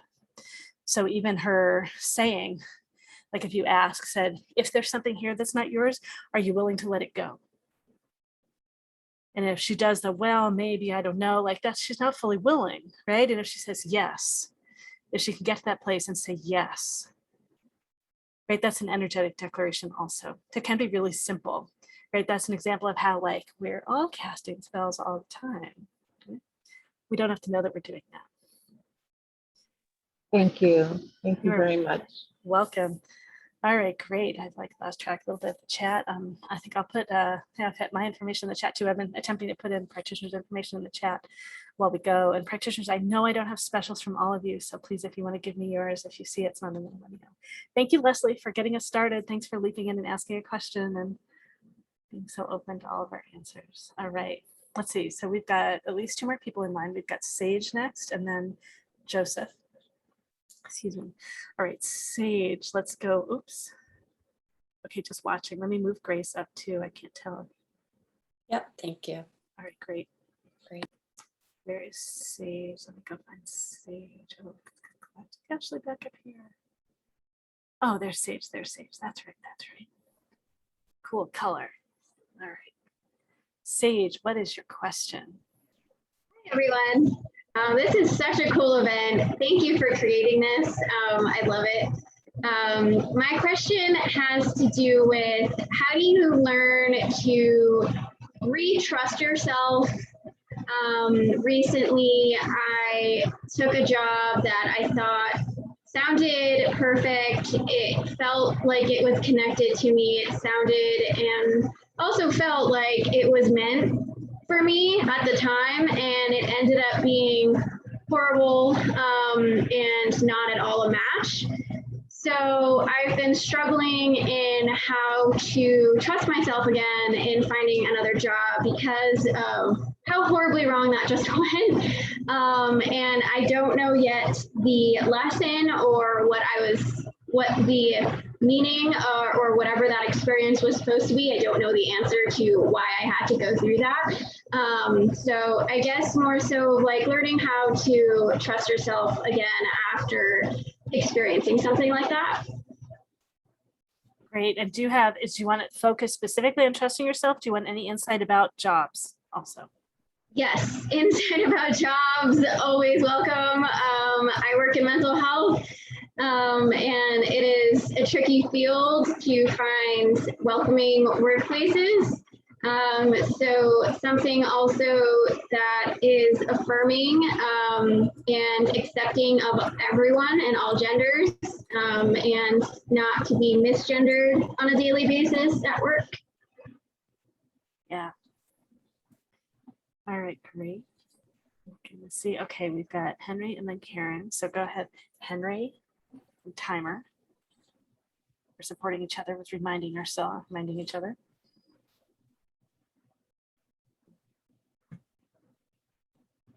Okay, Sage, hi, good to see you. Yeah, so this is a great question, how to trust yourself again. Of course, ultimately you can say it's your choice, right? You choose to trust yourself, because if you're waiting for evidence, that's really tricky and it places power completely outside of yourself. And then when is this evidence good enough? You can always have an argument. You can also trust the unfolding of your life. How do you know that this job wasn't perfectly exactly what you needed to learn from it, what you've learned from it, or to help it support you in your discernment, to help you shape your discernment? That's the hit I'm getting, that this is about discernment, that it taught you a lesson about, okay, what did this feel like? How much ego want was in this? How much oh, it's so perfect. Have you heard of the story? I'm not going to go into it because I won't have time to tell it, but where a man's son leaves and then they all say, oh my God, you poor thing, your son left. And then the army comes wanting to conscript him. And then, of course, the son is not there to be pulled in. And then they go like, oh, how lucky for you. And every time the man says, we'll see, we'll see. So what this is about is that we often think we know what it's about. And I recommend strongly how you can restore yourself is by really trusting your higher path. You're like what spirit manifested in body or something along those lines. You know what you're doing and there are no mistakes. Now, this is a tricky one when something really bad is happening, then there's a lot more at work and this would be trite. So I wouldn't use this as a catch-all for everything, but in your case, this is the sense I'm getting, that this was actually valuable for you. So extract from it or allow to flow to you what's valuable and let that inform what your next step is. And I think that you are a healer. I mean, I get that sense. Probably I wouldn't be surprised if Laureli saw the same in you.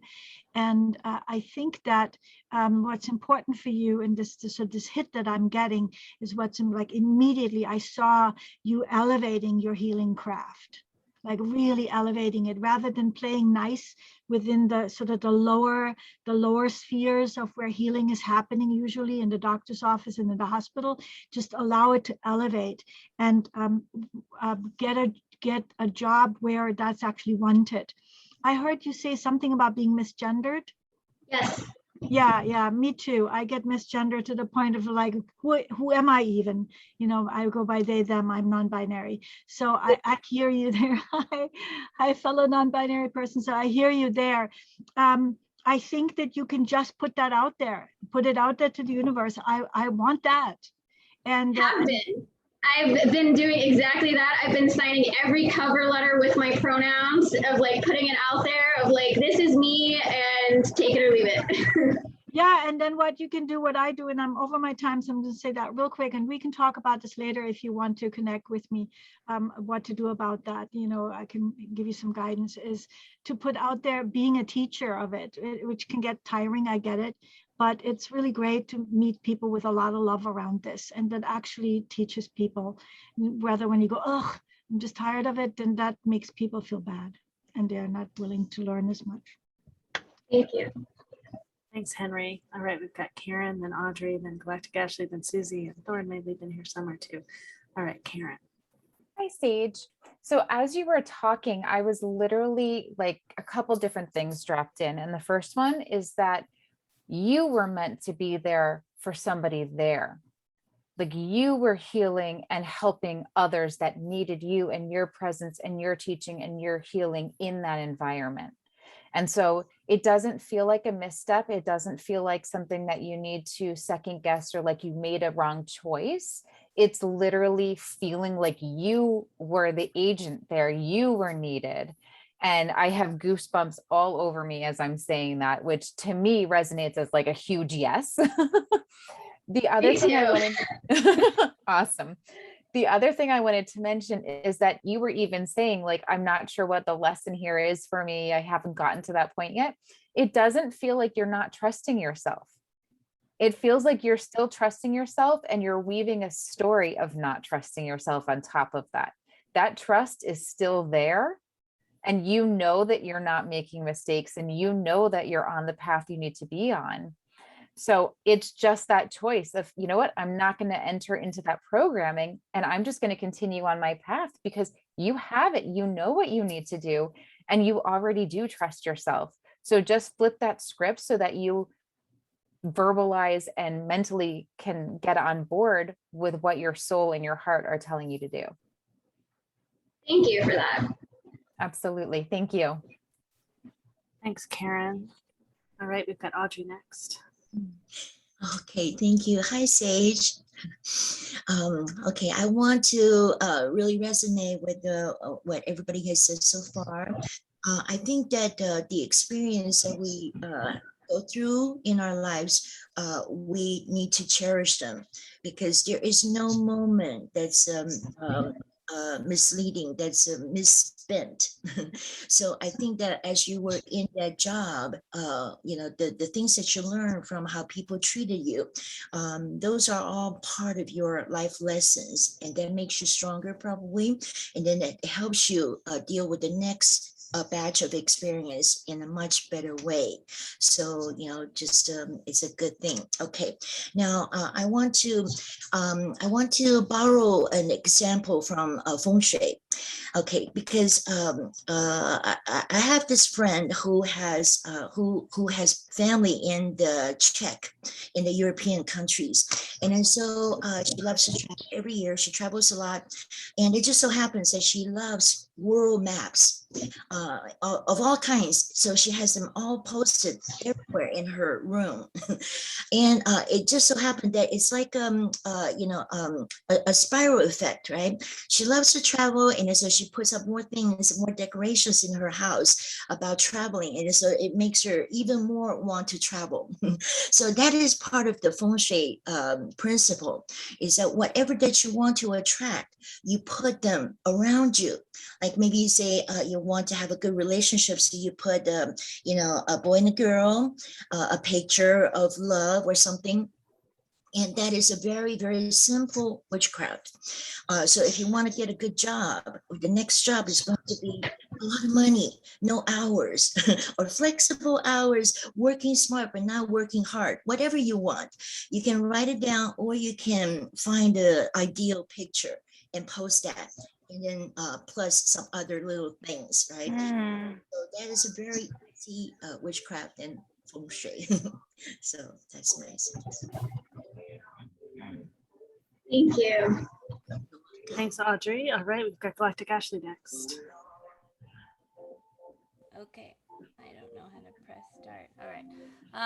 So yes, what Henry said, yes, what Karen said, so I won't try and repeat that. Um, Sometimes we have these abilities and we can do them, and just because we can do something doesn't mean we should do something, but you already know that. So what they're having you focus on is that you chose and that you made a decision to say yes consciously, and to celebrate that you chose and that you made the decision. So don't go back Why did and she mute me? Excuse me, sorry. okay. Sorry, we just keep everyone muted except for the people that are asking and answering. Thanks so much for your understanding. Go ahead, Galactic Ashley. And so what happens is don't go back and start giving your authority away again, because you already claimed your sovereignty in that sovereign conscious choice. So by going back and doubting everything, that doesn't help you anymore. So you did a good thing, and now you feel ready to go to something else because you're like, it's not serving me anymore. It's not serving you anymore. Awesome. Good job. So the other thing that I'm getting is with the they. So this has nothing to do with the identity or anything, but when you are claiming the they and putting it out there, there's a part of you that is protecting something else that feels energetically both part of the divine feminine and the divine masculine. Remembering that how it doesn't matter what we look like on the outside, we still have these that are in us that are balanced. Now, to me, the theys of this world are absolutely part of like a future, and they are so needed, and your voices are very, very important, because it doesn't really matter what we see on the outside. So it's almost like there's like you're putting the they out, but you're also covering up something else, which is probably in your subconscious. And so if you go and excavate a little bit, and I'm getting that it might be more attached to the feminine, and because all the solar energies that are available right now are saying connect with the solar, the feminine to the solar principles, or sorry, the feminine principle to the solar energy. So if you shine a little light on there, and if you do a little bit of shadow work with yourself, your they will become so much more powerful. So when you're writing that on your applications or whatever it is that you are magnetizing, and that's it. It has to do with the divine feminine, because you want to magnetize. It's not so much about here's my intention out in the future, now I'm going to go work on it. It's putting it out in the future, creating the feminine space within yourself to draw that in, because it's the feminine that's magnetic. So your they that you put on there that you are holding will be that much more powerful for you to magnetize what it is that you need. Thanks, Galactic Ashley. All right, Susie, next. Hey, Sage. I pulled some cards, and what I got was that you're a catalyst. Karen was saying that you were there for a reason for someone else. I have been a catalyst several times in my life, and it's a booger. It's a booger of a role, isn't it? Okay. So, as a catalyst, you are clearing out a lot of stuff for other people, and it's um, it's a lonely job, but you can do it. This time it is completed. You have done it, you have finished it. So now, as Galactic Ashley was saying, that you create, I'm sorry, no, it was Henry, sorry. But they were saying that you are setting your intention for what kind of job that you want. And you can, in fact, create that. You have tremendous value, and you don't have to go back into that catalyst role again, because one after another is exhausting. So you've cleared out a bunch of stuff, not only for this other person, whoever they were, but also for you. So now in your dream time, calling in whoever you want, whether it's in person or out of body or whoever, then you can start to call in and create this job for you where you get to use your gifts and your talents. And as a mental health care worker, you're going to be incredibly useful. And you are incredibly useful. I got to work on that language. You are incredibly useful, and you have talents and abilities and a perspective that other people need. And it's not because you're teaching other people about respect, you're teaching them about living in this life as fully yourself. So thank you. Thank you for all you do. Thanks, Susie. All right, Thorne is up. I'm going to move a bunch of us off of Spotlight. We're going to switch interpreters. Okay, great. Let me go find.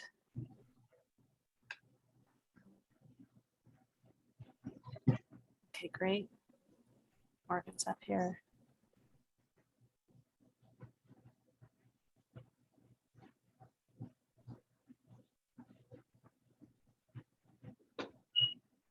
All right.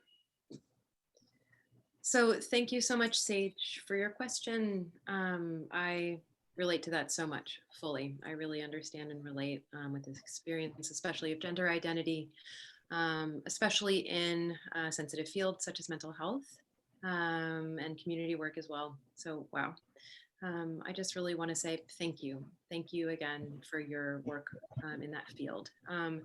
There's a lot to handle, and so I understand and relate to that. So I really recognize your energy. You already have all of that within you, your identity, you know who you are, especially, with your identity and gender. That experience of how to express that into the outside world and receiving resistance or negative energy back, I really relate to that. So right now, as far as your process of how, like the how part of it, to push that or give it back or not let that stick to you, what I might suggest with my own experience, again, from my own personal experience, is learning how to set up an energy field around yourself and how to shield myself or yourself to really reflect that or reflect that back so that you don't have to take that on. When what it looks like for you, you are not willing to, let that seep through to who you are. So you don't have to take that. You don't have to take that on. You can send it right back. And so for right now, with this job that you're in currently, it might be not the perfect match for you. It might not satisfy exactly what it is you're looking for. It may be good enough for now, but what you might want to do is envision like your highest goal or what would be most satisfying for you in the mental health field. You could make a list or something, write down something if you feel so inclined. Another person, you could do a vision board if that's something that resonates with you. Every day, put something up there. But the point of that work would then be to where you are and what you can do right now. Focus on that, what you can do and how to be there for your clients, how to be there for your, case, who you're working with. And so internally, you can still keep looking for what is possible, what could be better than what it is where you're at now. So as far as the process, something will open up. It just will. Your skill obviously is really, really important in this field. So I think that you are on, the right path. You just need, to work on that, shifting towards, and hopefully that helps. You are not alone. There's many of us here with you. Yeah, thank you. Thanks so much, Thorne. And I'll just leap in briefly and say, in your eyes, 2 of the talents that you have, probably in this order, are called artisan creativity and scholar knowledge. Artisan's about freedom, creativity, pleasure, and energy. So it's about providing new options for other people, right? New pathways through, new options for all kinds of things, new solutions. And then scholars about absorbing the information, mapping it together, and creating deeper knowledge from the map. It's also grows to be an intuitive knower, right? So you're great at stretching to the edges and bringing in new ideas, new experiences, and connecting it together in things that are already known and helping people ground, right? Those new ideas. So you're a space for people to expand beyond, ways that they knew themselves, to new answers as well. And then I can't tell your third one. It could be a few different things. It might be Sage, your name too, which is about community, communication, playfulness, and fun. It senses patterns well. So it's possible it's that one. And then, yeah, There's just some of those, yeah. But so definitely the third one's about people, whereas the first two are about ideas and information and knowledge and pleasure. All right, great. And let me say in terms of trusting yourself. So number one, even though you didn't realize until afterwards, you learned really quickly, right? That was a really quick cycle. So part of it is celebrating the cycle, right? It's faster. So in a way that you can build your skills from this is feel backwards, look backwards, feel backwards into what happened. When is the very, very first moment that you had some sense that something wasn't quite right, that you doubted? And it's not to blame yourself, it's to increasingly trust that intuition that you have, that awareness, right? So build that muscle of listening to that, trusting yourself, right? So very much interview other people at the same time as interviewing yourself, or they're interviewing you. Yeah. And just it's a great time to look for work, right? Because there's so many places are hiring, they're kind of desperate, they really need people. It's a helpful thing to be looking. I have a free video online, I'll go put it in the chat, that I made several years ago on Labor Day, and it shows some examples of more modern resumes. Even the points that I make, even though it's a few years later, they're still very applicable. So there might be ways of making your resume even better, right? There might be a better job that you can get now that you couldn't have gotten before. So yeah, I encourage you to be optimistic and this, right? New openings. Thank you. And just so everyone knows, I did hold boundaries as I teach boundaries and how to, self-advocate for yourself. And I did resign from the position on Monday. So I am no longer there. Great. All right. Thank you so much. Thank you for leaping in and asking. And great. All right. We have more questions. Let's see, so we've got everyone. So I think let's see, I've heard a little bit from some of you that can stay late. Yeah, that's great. Breaks are fine in between and all that. That's great. So we've got Joseph, Thomas, Jennifer, and Shireen. If you're all asking questions, I haven't gone through and looked at the details yet. So Joseph, I know did. So let's see, Joseph, are you ready to come up on the spotlight? Let me find where you are. Ah, yes, okay. Ah, perfect. Okay. What is your question? Hi there. Can you hear me okay? Yep, just fine. Yeah, cool. So yeah, let me just get my thoughts together. Thank you so much for this event. It really is amazing, and I'm happy to be talking to like-minded people. So when I was a kid, I distinctly remember in my bedroom and just in dark areas being able to see like entities, like just like a dark energy. And that's the one that I remember most. But then like thinking about it, I was like, I actually was kind of in tune with the positive lighter energies as well. I remember sitting on the porch on a beautiful day and just tingling and just loving it. I find myself to be highly altruistic, a light worker, empathic. I'm starting to become a nurse. I can just kind of perceive people and know how to respond and offer what they need. And so it makes me a very sensitive individual. So I am actually in recovery. It's quite a roller coaster, I gotta say that. But with the recovery, it's from methamphetamine. And the reason that I opted to do drugs and drink is because I was so sensitive that it was like a numbing agent for me. So obviously I'm trying to get out of that and live a sober life. But I'm curious, like, I don't sense the positive energies so much as I used to. And I tend to be kind of a mischievous guy anyways. Like I would never practice magic because I think I would vibe with like the darker arts just because like I find them intriguing. But they're present, the dark energies now. And with methamphetamine, I've read a lot about how that drug really does kind of open a gateway to some dark places of the universe and kind of allows them to penetrate into my realm and into my energy body and stuff. So obviously with use, that you can see them, but even without, I can sense them. They're much more present than they were prior.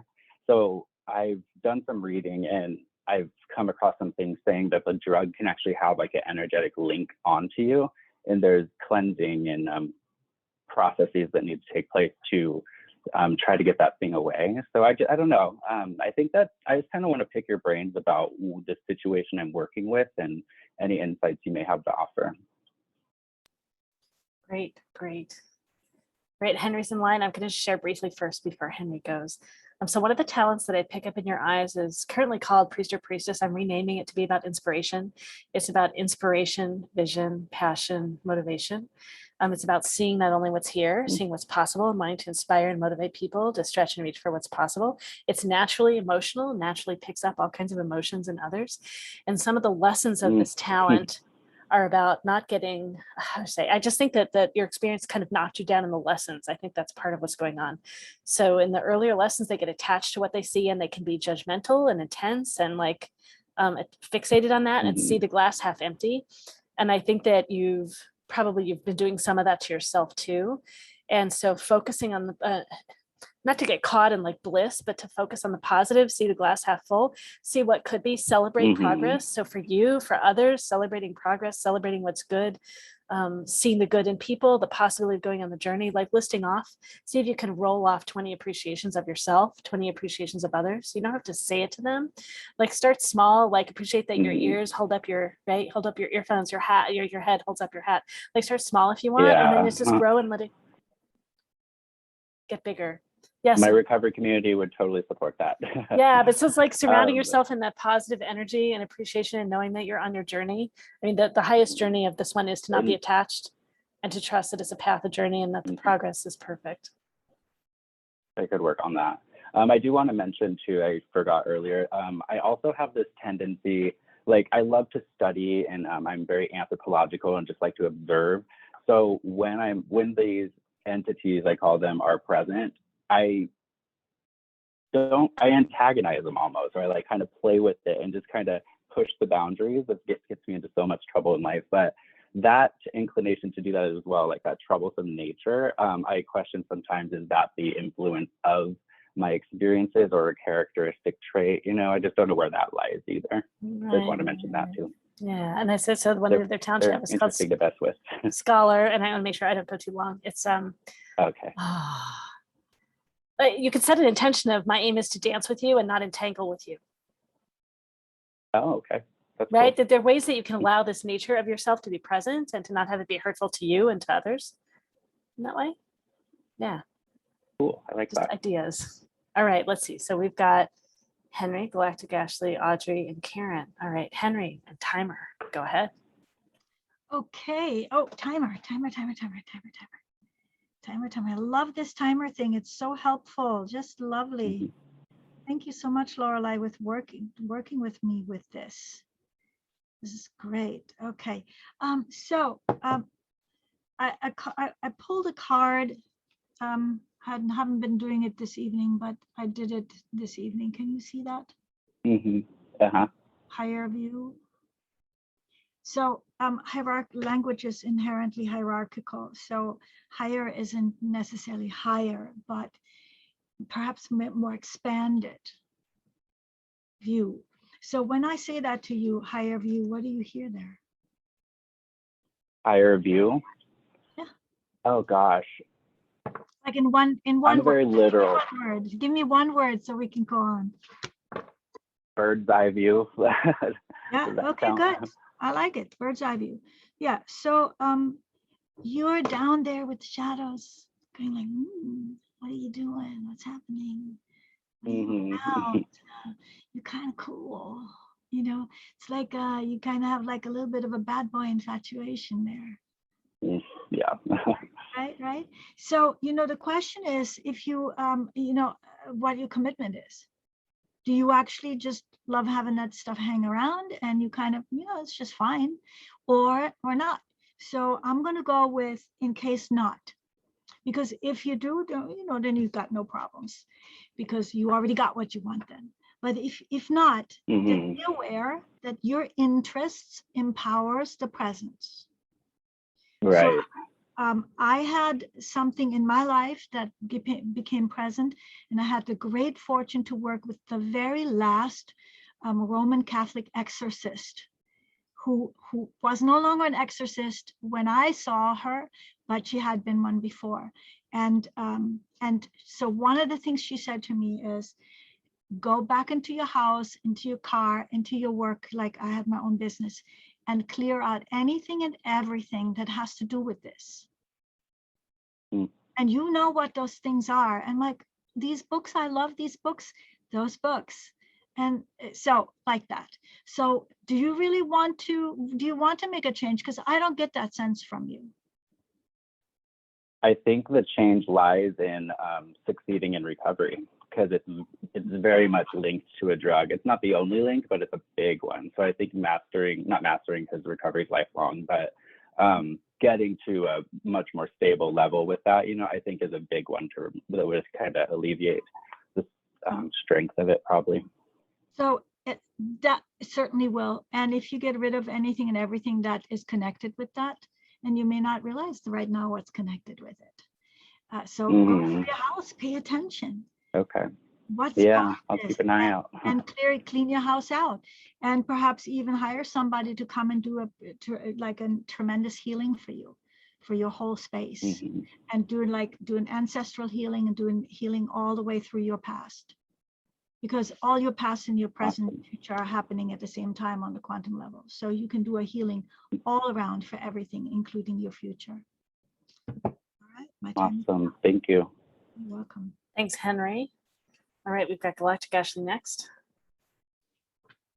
So, there's a lot of really, really good things that are involved in all of this. The first thing is, and this is just a general thing, and this is actually just something that I have been thinking about, and I'm just posing it.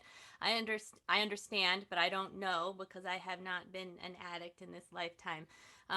That when you go to these to recovery places, you're saying it's lifelong. You're saying I am this, I am this, I am this, and that feels really, really important up until a certain point, because then is there a point where you can dissolve all of that and move beyond saying that this is what I am and all that I am? That is just a question. So we'll just put that over here, because this feels like something that you might actually be able to help with in the future, because there has got to be a new way to work with this type of thing. Okay, so the other thing is, I fully feel is really important to be able to discern between these lower types of energies, and I feel that you are meant to move through this and bloom from it, because I cannot tell you, I come across so many people in the spiritual community that are very anti people that have done drugs, and they haven't, and there's so much stuff on it, and I say to all of that, because it's not fair, like at all, right? So you shouldn't have to deal with that, and so I guess what I'm getting is for you to go ahead and to release your judgments that you have, especially the belief that says because you've done the certain types of drugs that those are connected to negative beings, because with that belief they're always going to be there, and if you believe that is lodged in your system, then they're always going to be there. So the other thing is if you are, would you say that you are an adrenaline junkie a little bit, like you like adrenaline? My God. Okay, so here's the thing. People that are like that, and I have or was diagnosed whatever with ADHD, and the beings call it galactic brain, so it's fine, right? Is I like adrenaline because that feels really good to me, like normal, right? But for me, when the galactics come in with this really high frequency, it's calming and it's normal. So my feeling is that you are actually very galactic in nature, and when you connect, you allow yourself and give yourself permission to connect to these higher frequencies, it's going to match your adrenaline, and it will be calming, because you trying to find adrenaline in lower energies is not serving you at all, and you'll be able to discern better. And because you've walked in this path, or this this like darkness, you're also not judging it, so it's just not going to be a big deal, and that's a really good place to be. And so I think there's so much good stuff that's coming out of this, but you're going to have to give yourself a little bit of forgiveness and to practice connecting with light, and you're going to start remembering. Whoa, that is loud. All right. Sorry. Okay. And you make a good point. I'm studying to become an emergency room nurse, so that I'm hoping will bring me everything that will kind of stimulate my brain, so I don't need the stimulants.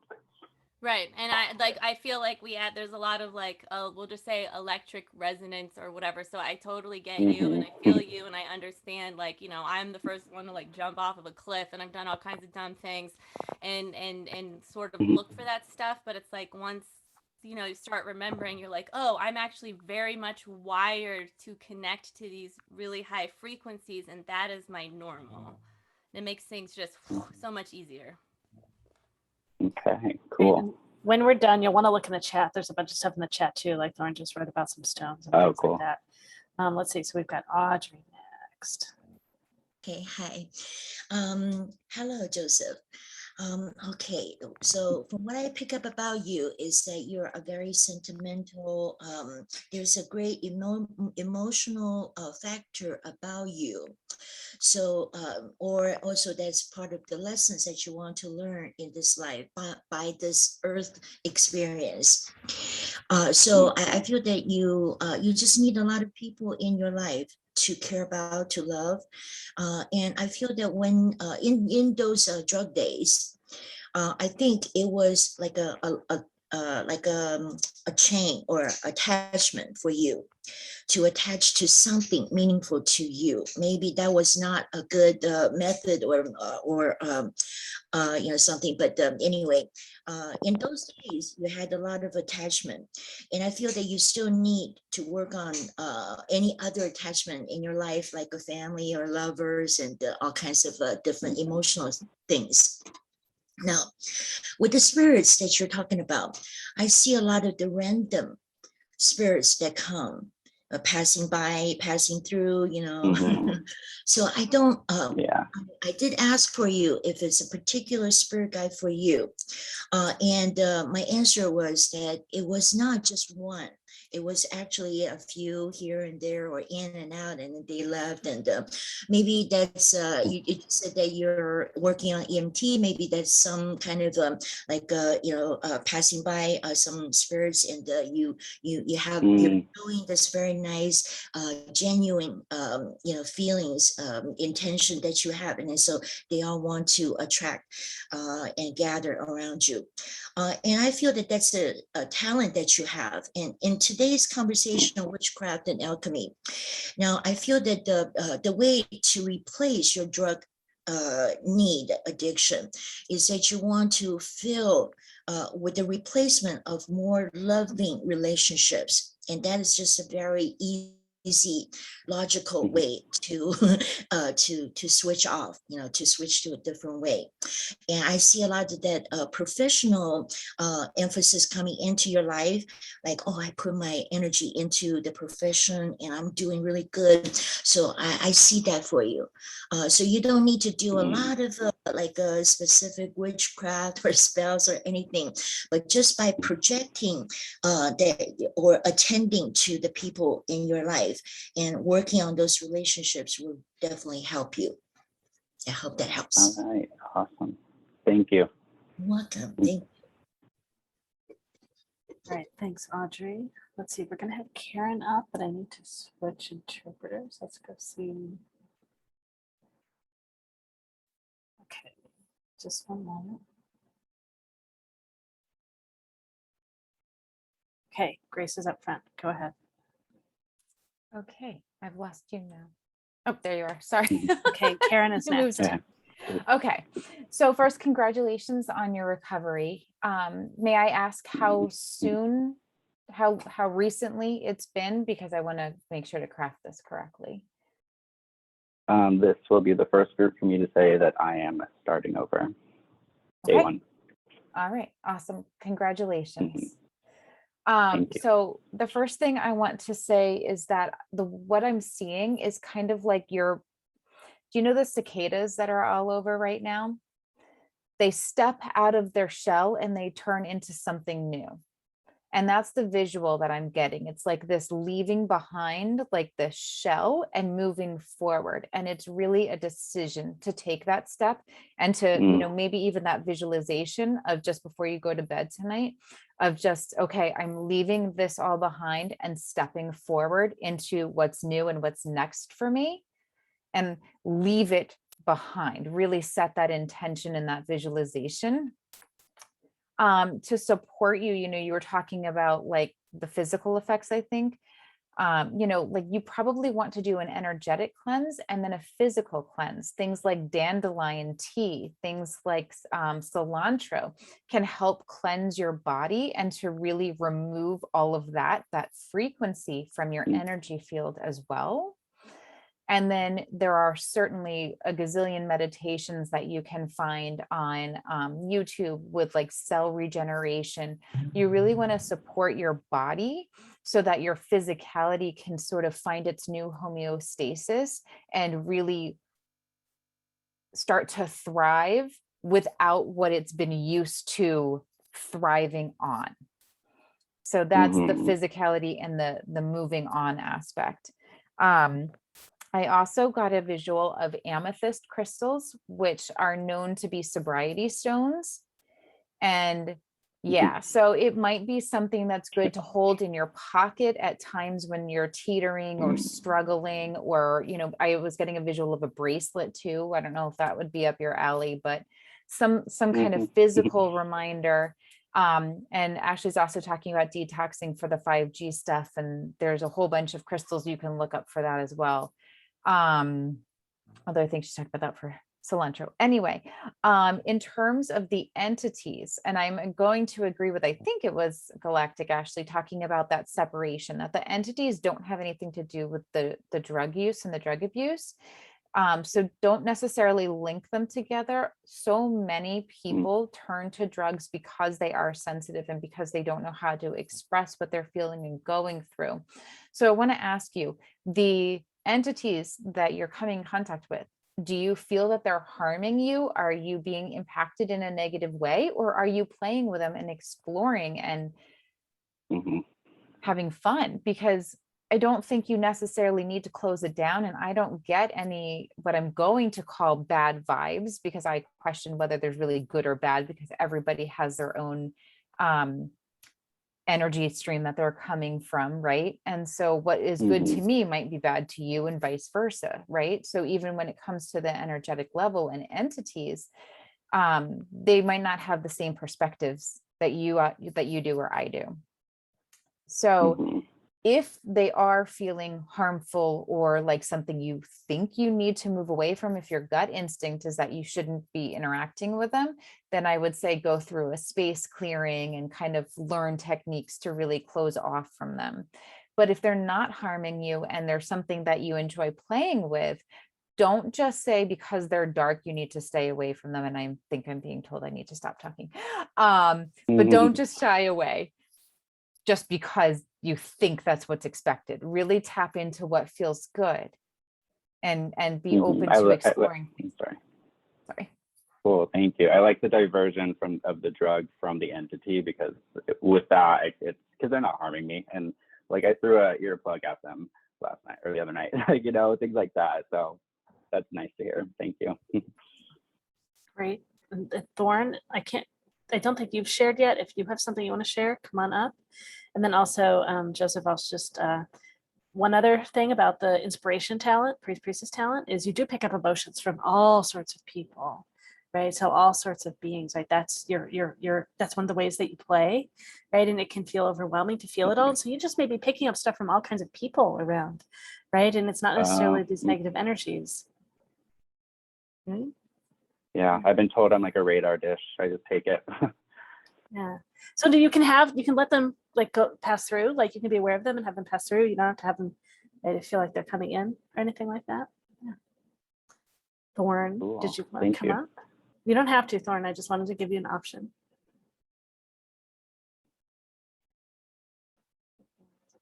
Yeah, Thorne's been giving all kinds of advice in the chat. So all kinds of things. So you want to look through the chat.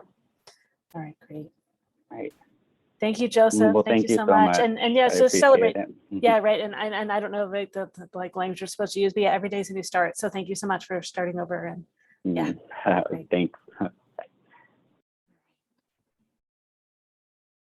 All righty. Let's see. We've got. Sure, I've got them. Okay, let's see. So Thomas is next. Thomas. Where's Thomas?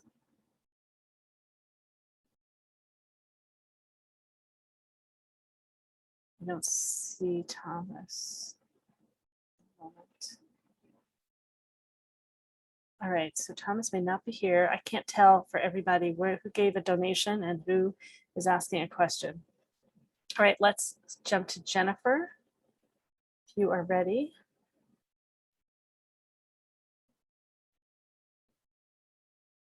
I see a Jen. Or whatever name it is. Mahler. Oh, okay. Whoops. Ah, there you are. Okay, great. Hold on. I'll get you up here. All right, great. Thank you so much, Jen. So is that Jen? I put you up to the front. Is that Jennifer? You wanted to ask a question of the panel?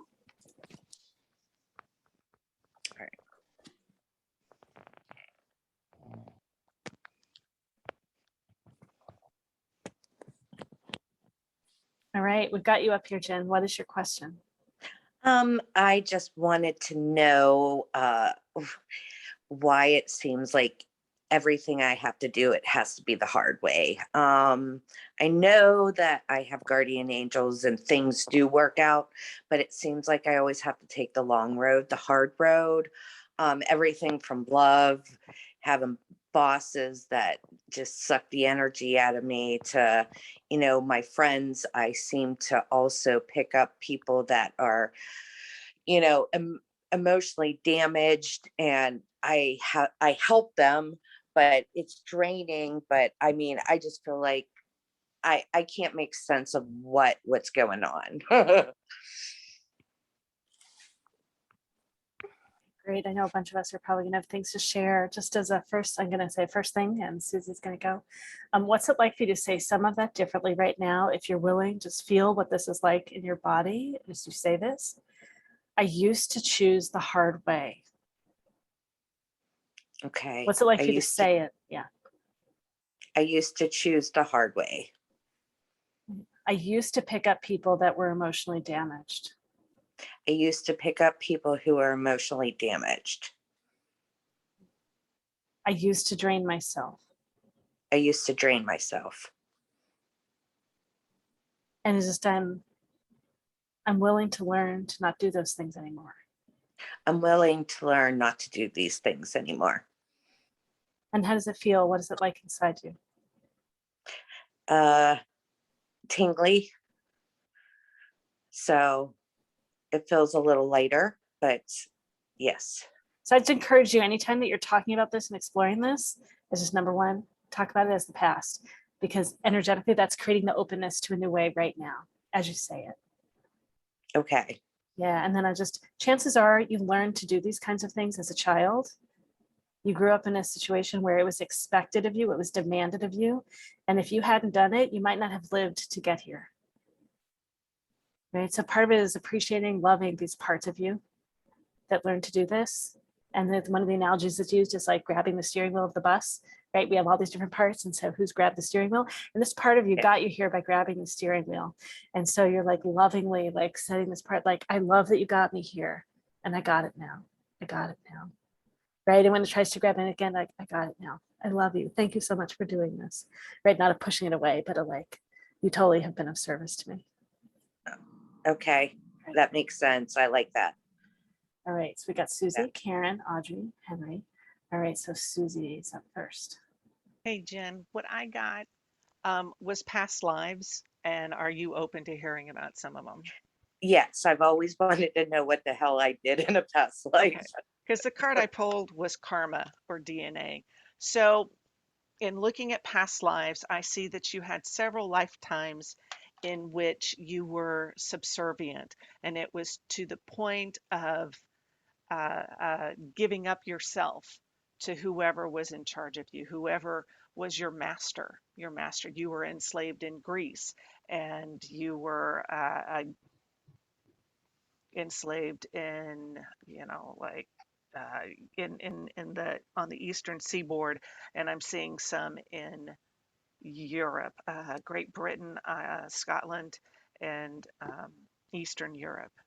And these lifetimes were women who were dominated by it was sex trafficking in many cases. And you were young and you just understood, as Lorelei was saying, you let something else take the wheel. You had to in order to survive. And so you were in these lifetimes to learn these lessons. And many of these people who are around you now are part of that soul family. So, it's time to rewrite that life contract. And you Yes. can bring that up in meditation, or you can say it now using your words, using your intention. It's like, this is this being dominated by other people, being drained by dominating people. That part of my contract expires today, right now. And then I have a new contract here that says, you can have a new contract that says, I draw those people to me who are for my highest and best good, who are a higher frequency, who help me along on my path, who teach me things in a kind and gentle way. Yeah. And that Sorry. is effect. I'm sorry, did I No, hit it? I'm the tears of, it makes so much sense. I've always Okay, wanted to know what the good. hell happened. Okay, so that's what it was. But as Lorelei said, that's the way it was. This is the way it is now. And so you have your new contract that says, I draw to me those peoples and teachers who are kind to me, who are here matching my frequency, who will uplift my frequency, my vibration, and you sign it effective right now and today. Make copies of it. Give it to all of your spirit guides and say, look, y'all, there's a new boss in town, and that's me. And I'm getting the goosebumps of truth. So yeah, Me with too. intention, with the words, and with reassuring yourself, using those words to yourself, as Lorelei was saying, I am worthy, I am this person, I am greater, and I am this and that, and keep reminding yourself of that. You are strong and you are capable, and you can say no. Yes, Okay. I've been trying these days. It's also hard because I work in human resources. Mm-hmm. So sometimes they hold us at a higher level than even other managers. It's like we always have to take the blunt of things. Human resources, I've worked in it before, and that was, that's another catalyst kind of position. But you do have a standard to maintain and you don't need to Yeah. compromise it. Okay. Okay. Great. Blessings Thank to you. you. Welcome. Uh-huh. Just Susie, I can't remember. Are you staying late? Yeah, you are. You're staying later. Okay, great. So I practitioners, just need to go dark that's for great. a second. Go ahead. Practitioners, I want to just remind you, and then we're going to switch interpreters in a moment. If you need to leave soon, because we're near the end here, anyone that needs to leave soon, actually, I'm going to have you share next. And then after you share your name, your modalities, and how people can reach out to you online so that it's here in the video also. So does any of the practitioners need to go soon? Sharon, okay, let's have, so Karen, you share next. I think I need to switch interpreters though. Let me figure out where. Okay, I'm going to switch right now.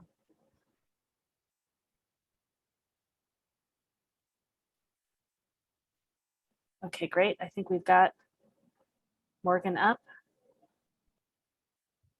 Go, Karen, go ahead. Hi, Jen. So it's funny what Susie and Lorelei said as you were talking. I don't know if you can see this, but I literally put language and akashics in here and it was like ping, ping, and then they both hit it. So much of what I was getting from you is that a lot of it is the programming. And so to shift your mindset, shift your language, because when you're expecting that what you've seen in the past to keep happening and you're literally reinforcing it with the words that you say and calling it into you more, you're just reinstalling that and reinstalling that and reinstalling that. So there's different mindset hacks that you can use to teach your brain to no longer go down those paths. And so that's number one.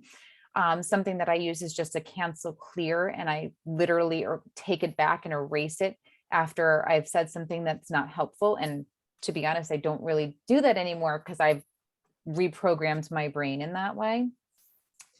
And then the second thing is really in the akashics, because you really need to go back and address all of these timelines that are still actively running in your field. yes, I totally agree with Susie. I was seeing like actually this, I don't know, Greek or Roman timeline where you're dressed up and being used, and there were lions, and it was very interesting. But it's something that's still running. So you really need to go in, you need to collapse all of those timelines and to separate yourself from that energy. And then the last piece I want to mention is also boundaries. Yes. Where are you not creating boundaries in your life, and where are you not making yourself the priority? So it just feels like there's a lot of internal work to do to be able to see the work bleed through externally, because what's within is without, right? So Yes. your internal landscape is very much manifesting the situations and the feelings that are being reverberated around you. Okay. All right. And when you say go back to the timelines, how would you accomplish that? Accessing your Akashic records. And you can do that if you can't do it yourself. Obviously, there's plenty of us that can do it. You can also look through like tarot cards and just ask some questions. But it's really about understanding those records and then literally collapsing them so that they no longer affect you in this life. Okay. That Are makes you, sense. are you familiar with what the Akashic records are? Do you want Karen to say anything about that, or do you know? Sure. I've heard of it, I've seen it, but I've never like delved into what exactly it was. Fair. Sorry. See, I get so used to my language sometimes. That's all right. So the Akashic records are basically an energetic library that stores all of the important or significant events in all of our human lifetimes. So some of it gets passed through ancestrally. Some of it is something, stupid that you walk down the street the wrong way one day, something catastrophic happened, and it reverberates and it goes forwards and backwards in all of our human timelines. So it'll keep reverberating if we don't find it and collapse it and get it out of our field. Okay. I'll Does that definitely make look into sense? that. Yes. Okay. Yes. All right. Thank you.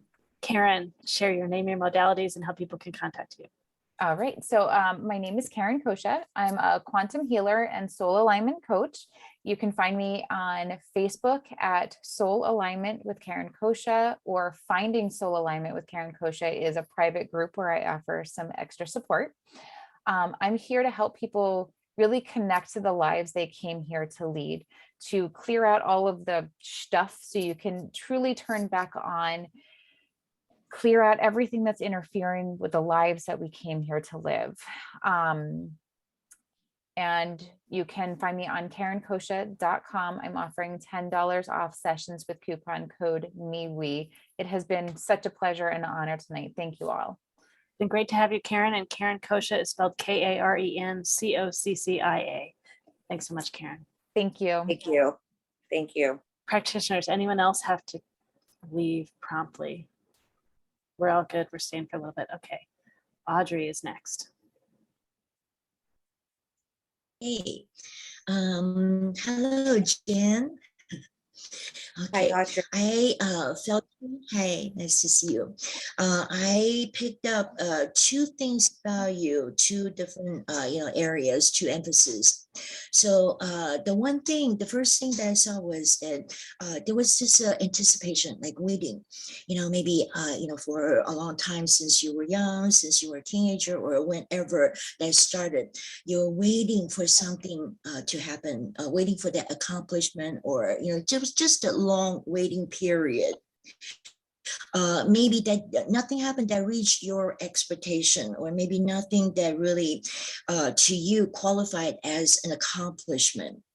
And so up to this date, you're still, in that state thinking, oh, I'm just waiting. But the spirit guide tells me that you have a very nice, beautiful mental capacity, faculty.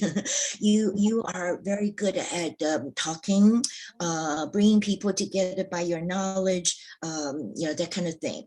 So maybe that is one area that you can empower, energize, and you can get a lot of people together. People will follow your lead, or I don't know. I feel that you have a very big personality, and a lot of people love you, and they will follow you by your knowledge.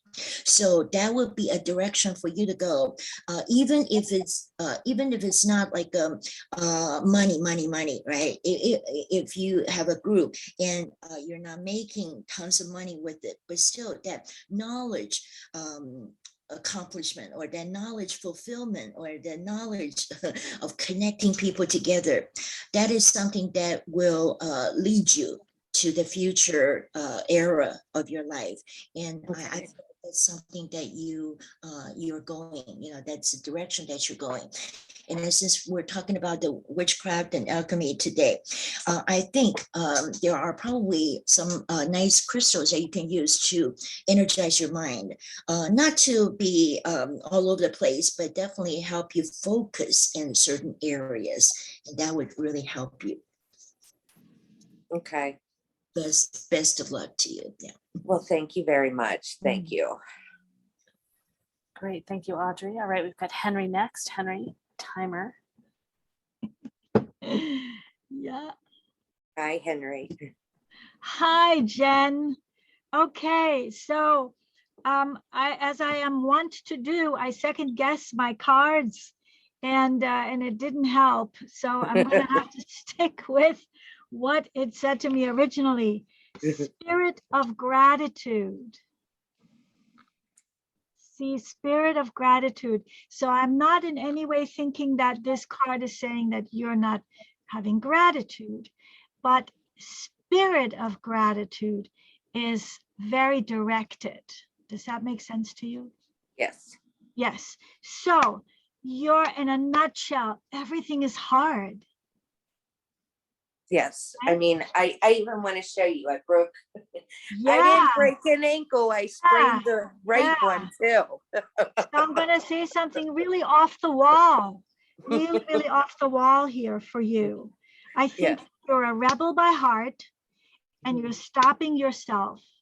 And if you can't stop yourself, then you have external things make it hard. Does this speak to you? Yes. Yes. Okay, great. So this is the underlying thing. A bunch of things came up for me, so I'm going to rattle them off real quick because I don't have much time.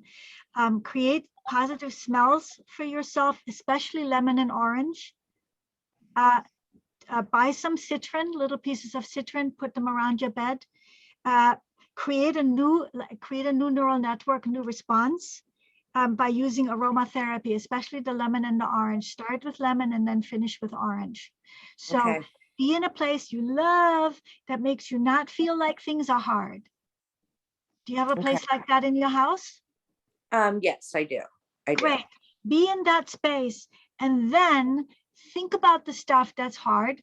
I'm sure something will come up right away, and then say, thank you for sharing. I love you. And, the cognitive dissonance again, holding two things at the same time, and then create something new that you're saying, and smell this wonderful lemon, and then smell this wonderful orange. And that helps for it to take faster. Okay. Right. And if lemon and orange doesn't work for you, rose, peppermint, whatever works for you ultimately. But this is what came through lemon and orange. Basically, you've been saying it's hard for so long. So it's going to take a little while to say, I love my life. I am grateful. You see, I didn't say it's easy, because it's easy is just the flip side of it's hard. You can't, that's not how you get away from hard. But if you say, I love my life and I'm so grateful for my life. I love my life and I'm so grateful for my life. That's when you create new neural networks. And look at what your rebel self wants to do that you're stopping yourself from doing. It's probably something that's not socially accepted. Okay. I don't know what that is, but I'll think about that. Well, you may have just been a very good girl for too long. Yeah, I went to Catholic school, then went wild. Yeah. Okay. Yeah. So keep looking there. This is really powerful. Okay. Yeah, my thing is, I know it's hard. There's lessons to be learned, but everything has a weird way of working out. Yeah, But yeah, it's yeah. But just, you see, you just did it again. I know it's yeah, hard, but you found a way to operate in it. And I'm saying you don't have to operate in it. You don't have to operate in it. I'm done. I'm You can done. say, I used to say, like Lorelei said, I used to say everything's hard. And then say like every time, see, when you just said that, I know everything's hard, but here's why it works out anyway. Go, I just did it. Like, okay, everything is hard. Okay. I am so appreciative and thankful for my wonderful life. Yes. Boom, put that thought right next to it. Okay. And that's how I look at it. You know, it could have been like my situation could have been worse, but it wasn't. But again, I could see how that's negative, you know, because, you know, I'm talking about it and giving it power. Like you said a phrase that it's done or undone, says I'm starting fresh. I'm starting fresh. Yeah. And Henry said citron, or I've heard it as citrine. I want to make sure you know what that is. Those are crystals. Yes, You know yes. those? Okay, great. I Wanna make do sure you have know. one of those. Cool. And so I think Henry said sprinkle them around you. So maybe small ones and get lots of them. Yeah. Okay. Okay. Great. I appreciate that. All right. Let's see. We've got Galactic Ashley up next. And then Thorne, if you want to go after Galactic Ashley, go ahead. Galactic Ashley. We are all timering. Funny, I heard citrine too, but then I also heard citrus, and so, but I think that they're both important, both citrine and citrus, and and it's not even about healing anything, it's about clarity, and so I'm also getting that with the sense of smell. Lemurians are very much connected to smell, so I'm also getting for you to pay attention to the smells that come to you when you are out in the world, because those are calling you towards something, or just they're just interrupting your day in a pleasant way. So a lot of times I'll smell something, and I've always said my whole life, even when I was little, I have olfactory hallucinations, and I would be following my nose like all over the place because like these smells are so intense, but they're coming from other dimensions, and it's like the easiest way to like lead you around. But I also have like these golden healers that are here. So this color is really important for you. It's this clarity and this citrine, and they're all staring at me. And the words bliss, hope, and independence came up because it's allowing yourself, and I see this in all of my courses, people, humans, Americans, like are so like, I cannot have joy unless I deserve it and or earn it. But then you never ever get to that point where you allow yourself to experience joy. And whenever we allow bliss and joy to enter into our field, that is when we become the most productive, which sounds anti-productive because that's not what we're taught. But when we feel joy and we fall in love with the process, then everything shifts. So, and the other reason why, and Henry was saying this, is like you don't want to say that something is bad or good, because it's not about polarizing things. So I would suggest anytime you explain anything, try and talk about it in a way that doesn't make it good or bad, but just describes it, maybe energetically, maybe not even how you feel, so that you're not operating in these polarizations. Because what I'm getting is, and this is similar to what Karen said, the one that just left, she was talking about how that was an old paradigm. So visually what they were showing me for you, which I think would help, there's a lot of people that are masters of the third dimension, and so they don't want to shift into a different dimensional reality because they're already masters of that. They own everything, they have everything, so why would they want to leave that?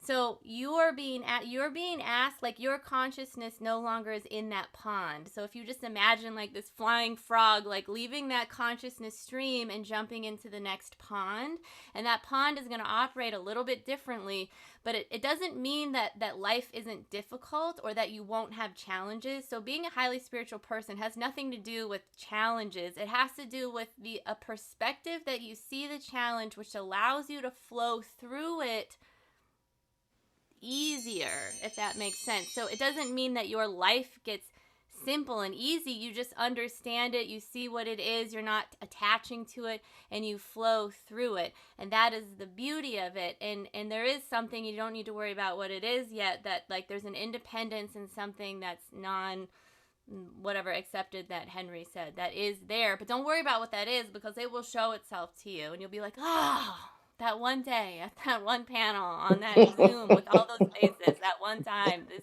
is it. So it's all really amazing. There's good stuff coming. Well, thank you. Thank you. I appreciate that. Thorne, do you want to jump up in here?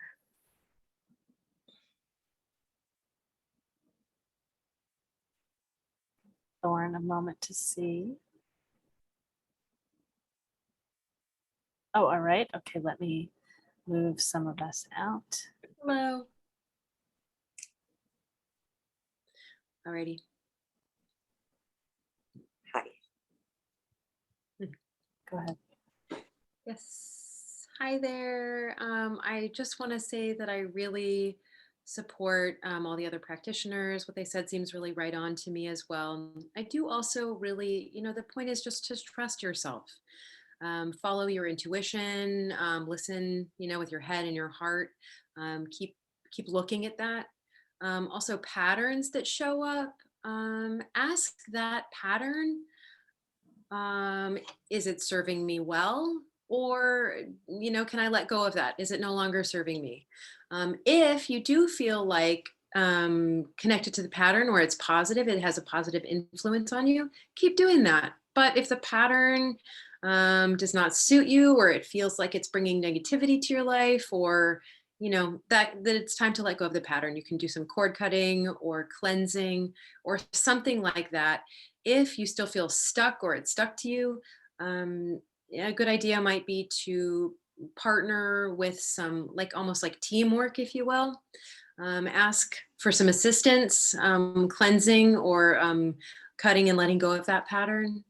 Another thing, back to, I just keep getting trust yourself, trust your journey. The more you respect yourself and your journey and take care for yourself, prioritize yourself, then everything else starts to notice that and become clear. Things will align with you. You don't, and things that don't align with you will not stick. Always, it's great to have community as well that can give you that kind of support and that affirmation. If you feel doubt or unclear, you can always ask, do you mind reminding me that again on that, what the right path may be from someone in your community? This is my intention of what I'm trying to achieve right now. And if you've got a good friend or someone you really trust, someone who can say, yes, I really recognize that in you, and give you a firm yes. Or maybe someone who could say, I totally see that, but maybe you can try a different approach. So affirmations and that kind of support can really, really help as well. So that's just a quick thing, and hopefully that's helpful. All right. I will work with that as well. I do have good friends that would tell me. Oh, great. Wonderful. Happy to hear that. Good. Yeah. Yes. Have a great night. You Great. too. Thank We're you. gonna All right. Yeah, got you both up here. And then practitioners, just anything else you want to jump in and share for Jen before we complete? Thank you so much, Jen, for jumping in Thank with your you. question. I appreciate your time. Welcome. All right, Shireen is next. Hi, everyone. Hi, Shireen. Can you hear me well? Yeah, we can hear you. You gave me a little bit of your question, but feel free to just say it, share it now, whatever your question is. Okay, thank you so much. So thank you to all of you. Your energies has been amazing. I've been into this kind of witch thing before doing it and I stopped, but just to give some context, I do feel that I can manifest things in life and help others manifest things in life. But there is a certain area around relationships for me. And I do know and feel that relationship is difficult or hard for a lot of people. But what I'm coming here to say is it's been a struggle attracting a love partner. So I find like I'm successful in my career. I can make it work in any area in my life to manifest greatly, and it works. But when it comes to relationships, where I felt either someone can dig and see what's going on in my haze that's blocking that from coming forward.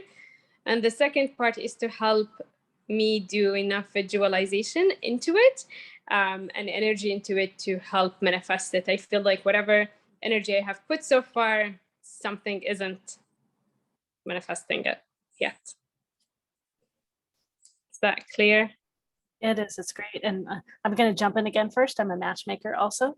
So a couple things. So you also have this priestess talent that's about inspiration, vision, passion, motivation. So it's about seeing potential.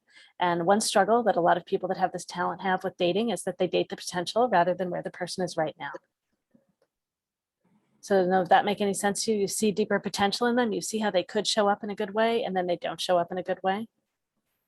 Right. So part of it is your gift is seeing potential. So you're going to get more discerning for you of like how you're seeing potential and how things are right now.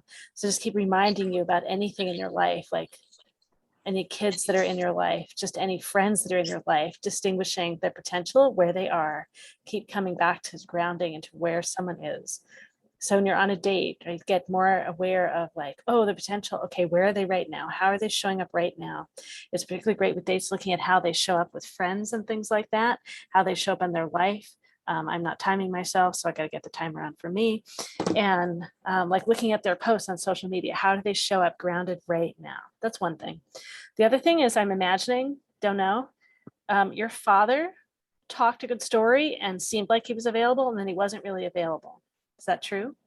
That's very true. Yeah. So chances are, right. So we all go into this pattern of when we want to date. We all used to say past tense. It's common that people go into feeling scared, like, oh, I'm going to date. I got to get seen.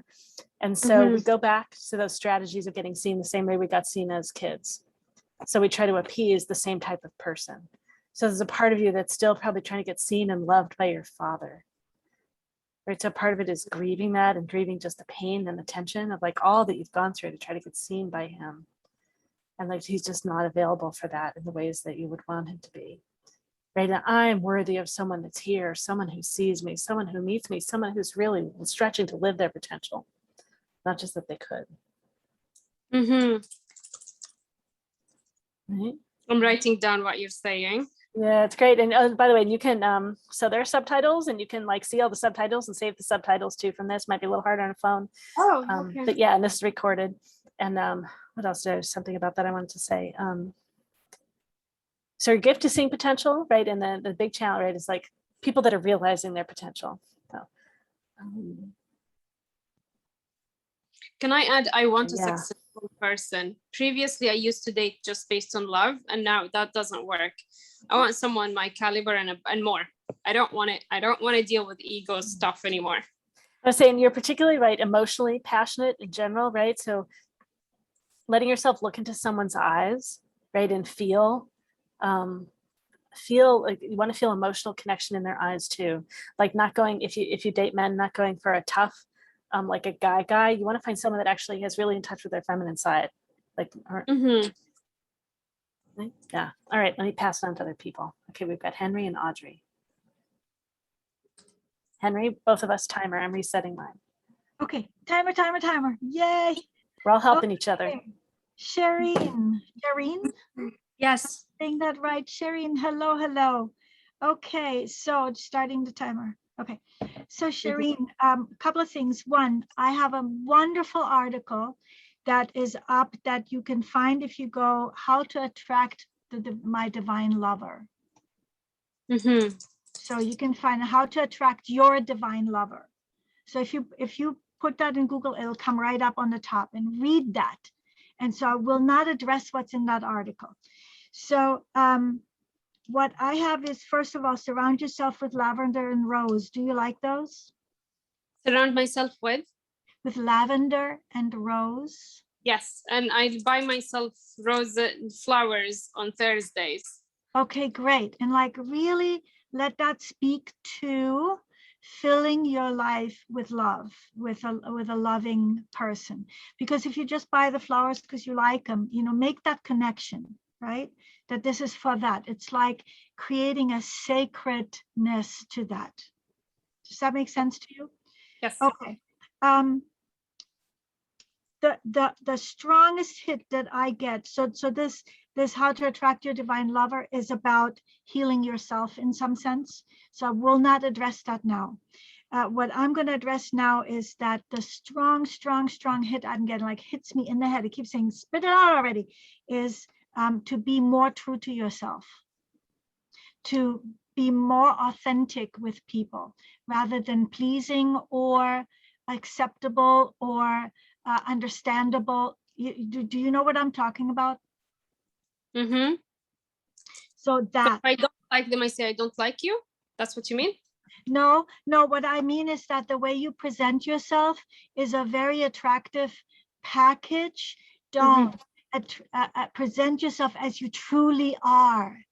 Broadcast you, the divine being that you are, broadcast her. Broadcast her, because the right man is not finding you. The men who are finding you are the ones that are seeing what you're presenting, and what you're presenting is what you think you should be presenting. I think I need a little bit more around this one, like to be authentic and how to present myself that way. If what you're saying, like just show what the, like my heart and what's inside, or yeah, very good, excellent start. So it's a journey. So now that you asked me another question, I'm saying it's a journey now. So ask yourself regularly if there's a gap between how you present yourself to the world and who on the highest level you really are, like not high as in higher than better, but on the meta level, in the true divine reality or spiritual reality, who you truly are. And close that gap, close that gap, close that gap. Like, I used to talk like that. That's completely not true. I'm much more like that. So, but then, you know, men like that so much more, right? Just as an example. And well, my husband doesn't like that more. He likes this more. And we're like, totally perfect. Took me, by the way, until I was 46. When I finally was willing to just show the world who I really am, and boom, there he was. So can happen anytime. Did you get that? True colors. Did you get that, Shireen? Henry was changing their energy and the tone and the power in their voice. Those are some of the things that were different. Did you pick that up? because you changed the hair tone. No, can you say that again? So Henry, could you just say it the two different ways again? Well, I used to talk like that, very kind of breathy and kind of soft and modulated, because I was told that that's what men works for them, because otherwise they feel intimidated. Mm-hmm. That was not who I was. Who I am is what you hear here, like, yeah, excited, happening, that's me. And well, my husband loves that, and he does not like that fake person that I was before. But I wasn't fake to lie, I was fake to be accepted. Yes, I hear you now. Okay, all right, your journey. Great. It's someone in the chat phrased it as come out of your witch closet with people you might date. Sorry, come out from the witch closet? Come out of your witchy closet, like being a witch. Yeah. Okay. Great. All right, Audrey. Okay, great. Thank you. Shireen, hi, nice to meet you. Nice to meet you. Okay, so right away I picked up a lot of very organized thinking in your mind. It's like you were probably very properly taught, properly raised, and you have you think a lot, like oh, if the guy is this way, maybe you're keeping scores, or you're like thinking, oh, he must have thought this way, thought that way. So there's just always a lot of thinking going through your mind. And then of course, I also feel that you probably don't really let it out. You keep the thoughts to yourself, and just like, okay, I'm gonna keep in mind, keep my own score sheet. And so, I feel that that's the way it has been. And then, therefore, the spirit guide gives me a saying, impasse. Okay, so she says that it's not that you didn't find somebody to sink your teeth into, but it's like there's a lot of that analysis, a lot of justification, thinking, oh, what is proper, what is not, and so there was just too much thinking. So I asked the spirit guide, what do we need to do? Today we're talking about witchcraft and stuff.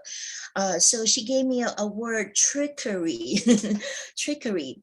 So that's very interesting. That's like saying, suggesting to you that, hey, try to be playful, try to throw all the rules out the window for a change, or try to not be, maybe like what Henry was saying, oh, just be a little bold and whatnot. Okay, so anyway, the trickery means that you will still have your expectation high, like, oh, I need a very intelligent guy, I need somebody who's a breadwinner, I need whatever. So you have your criteria.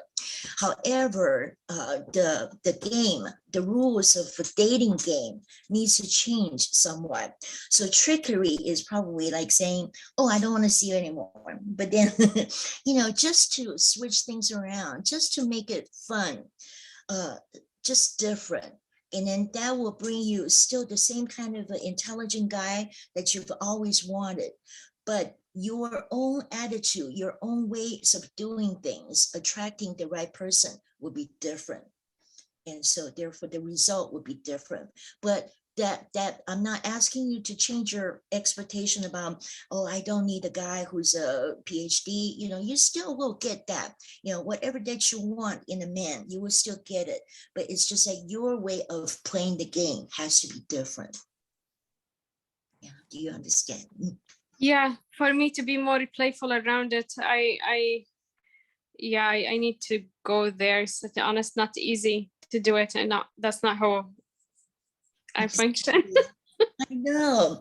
Okay, so by witchcraft, perhaps a very simple suggestion is that you want to say, okay, one day, whatever it is that you use, whether it's by smell or by lighting a candle, a new moon ritual, or whatever it is, you just want to say to one day, this one Saturday, I'm going to throw all the rules out the window.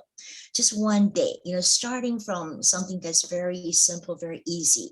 Like, oh, today I'm just going to go out and get together with friends and have fun and not think about commitments or anything, just let yourself very easily, a change of plan, change of attitude, change of everything, just for one day.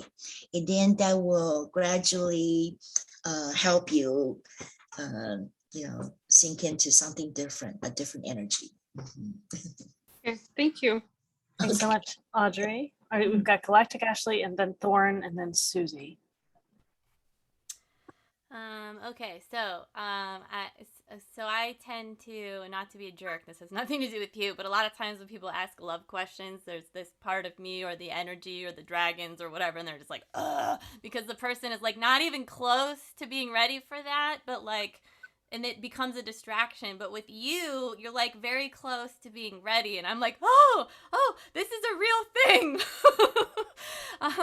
So what is awesome about this, and what Henry I feel like was really getting at, and so you, I'm not saying that you are controlling, so that is not the word, but you are very aware of what is outside, you're very aware of what is inside, but what wants to happen is that there is a dormant aspect within yourself, and I'm not talking about a shadow part that needs to be healed, but another, it's like, if you think of Matryoshka dolls, you're going into another frequency, and like the divine feminine is coming out, but you don't know what the divine feminine is, so it's like you're keeping it down, and really nobody knows what the divine feminine is because we've been mentalizing what we feel the divine feminine is.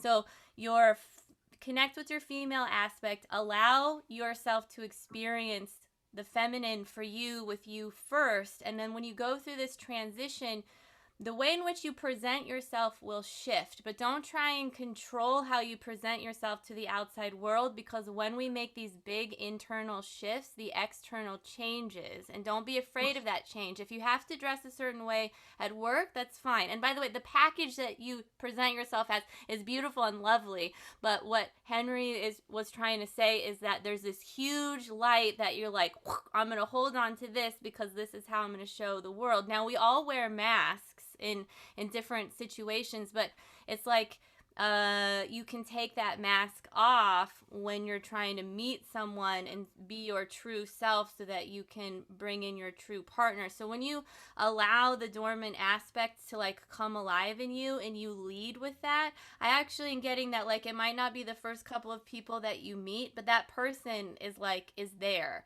But they're not going to come out until you really like shine the light. And so this is like cool. It's exciting, and there's a lot there, and it's like you are ready. It's just like you got to let go a little bit, and it's sort of like the difference. It's sort of like the person before that needs to get out of the 3D pond and get into the other more expanded consciousness one.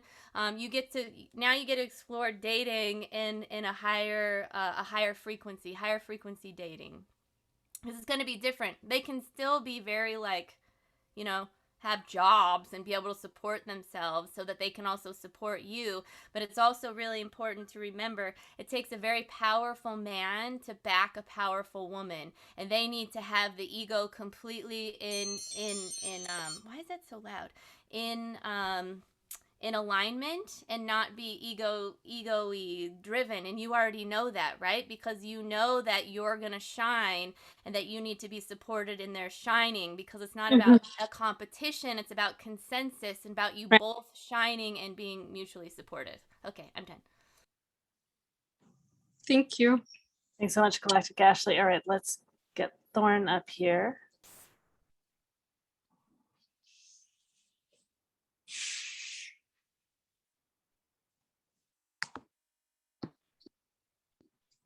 Okay, perfect. We ready to go here? Okay. So Shireen, your vulnerability, wow, your willingness to share yourself, your heart, what you said about all these things that you've experienced and happened. First, self-love, I'm feeling, is really strong, like falling in love with yourself first, playing with that. Again, you can find really creative ways to connect with that, connecting with yourself, connecting with those tender, vulnerable parts of yourself. And also what Ashley mentioned, once a week doing something special for yourself, connected to like Fridays, I think wondering if Fridays. To what? If you know what one second. The deity is connected to different days of the week. So if you can follow that maybe and connect with that deity, you might have opportunities to celebrate a day of the week. Like Shakti, for instance, Parvati, there's a whole bunch of deities you connect with. Or if you prefer to connect with, like Friday is a day where you can consider your love day, your self-love day. And you can connect with a certain deity and call on that deity's energy to infuse your day, like with the wisdom of that deity to bring into your self-love practice, and open your heart to that and start to just see what's in there. What do you want in that other person? How do you want your heart to connect with that person? What do you want that to feel like? Enter it with curiosity. Another person said, being playful with it. So not to be too obsessive or think too much about, he needs to be this way and smart. Kind of back up a little bit and get a bigger perspective on what's going on and build a foundation of what you really want. Laughter, joy, playfulness, companionship. What do you want from that foundation? And first, give yourself that, play with that, feel curious about that process of self-discovery. And as you raise the frequency, it will automatically open it up to, you will intersect with the right person who can match that frequency. You're just going to come in contact with each other naturally. So it's important to trust yourself and honor yourself, honor that grief and disappointment and sadness, like whatever connection you've had to different people before, we can honor that. And maybe some of those things have not yet closed, but it's really important to close those doors, to honor the grief, to honor the disappointment and the tenderness within, so you can feel ready to kind of move on to the next place. Are you able to relate to that? I feel that I did a lot around honoring these things. I feel sometimes it's around, if I want to. Great. like do self-love related things, definitely I can do the Fridays and this. I'll go more into that for sure.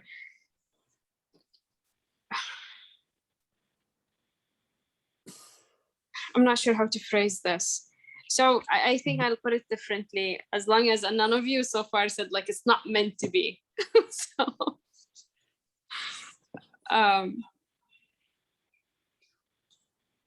feel I worked on myself so much and it's still not working.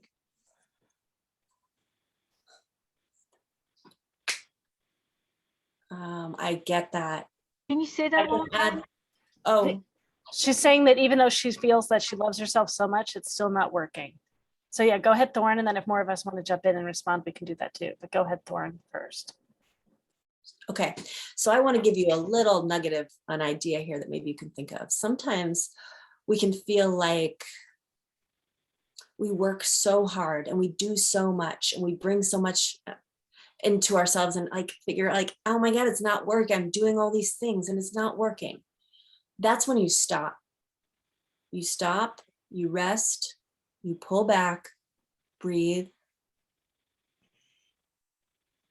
and think about how you can look at it from a different perspective and reframe it.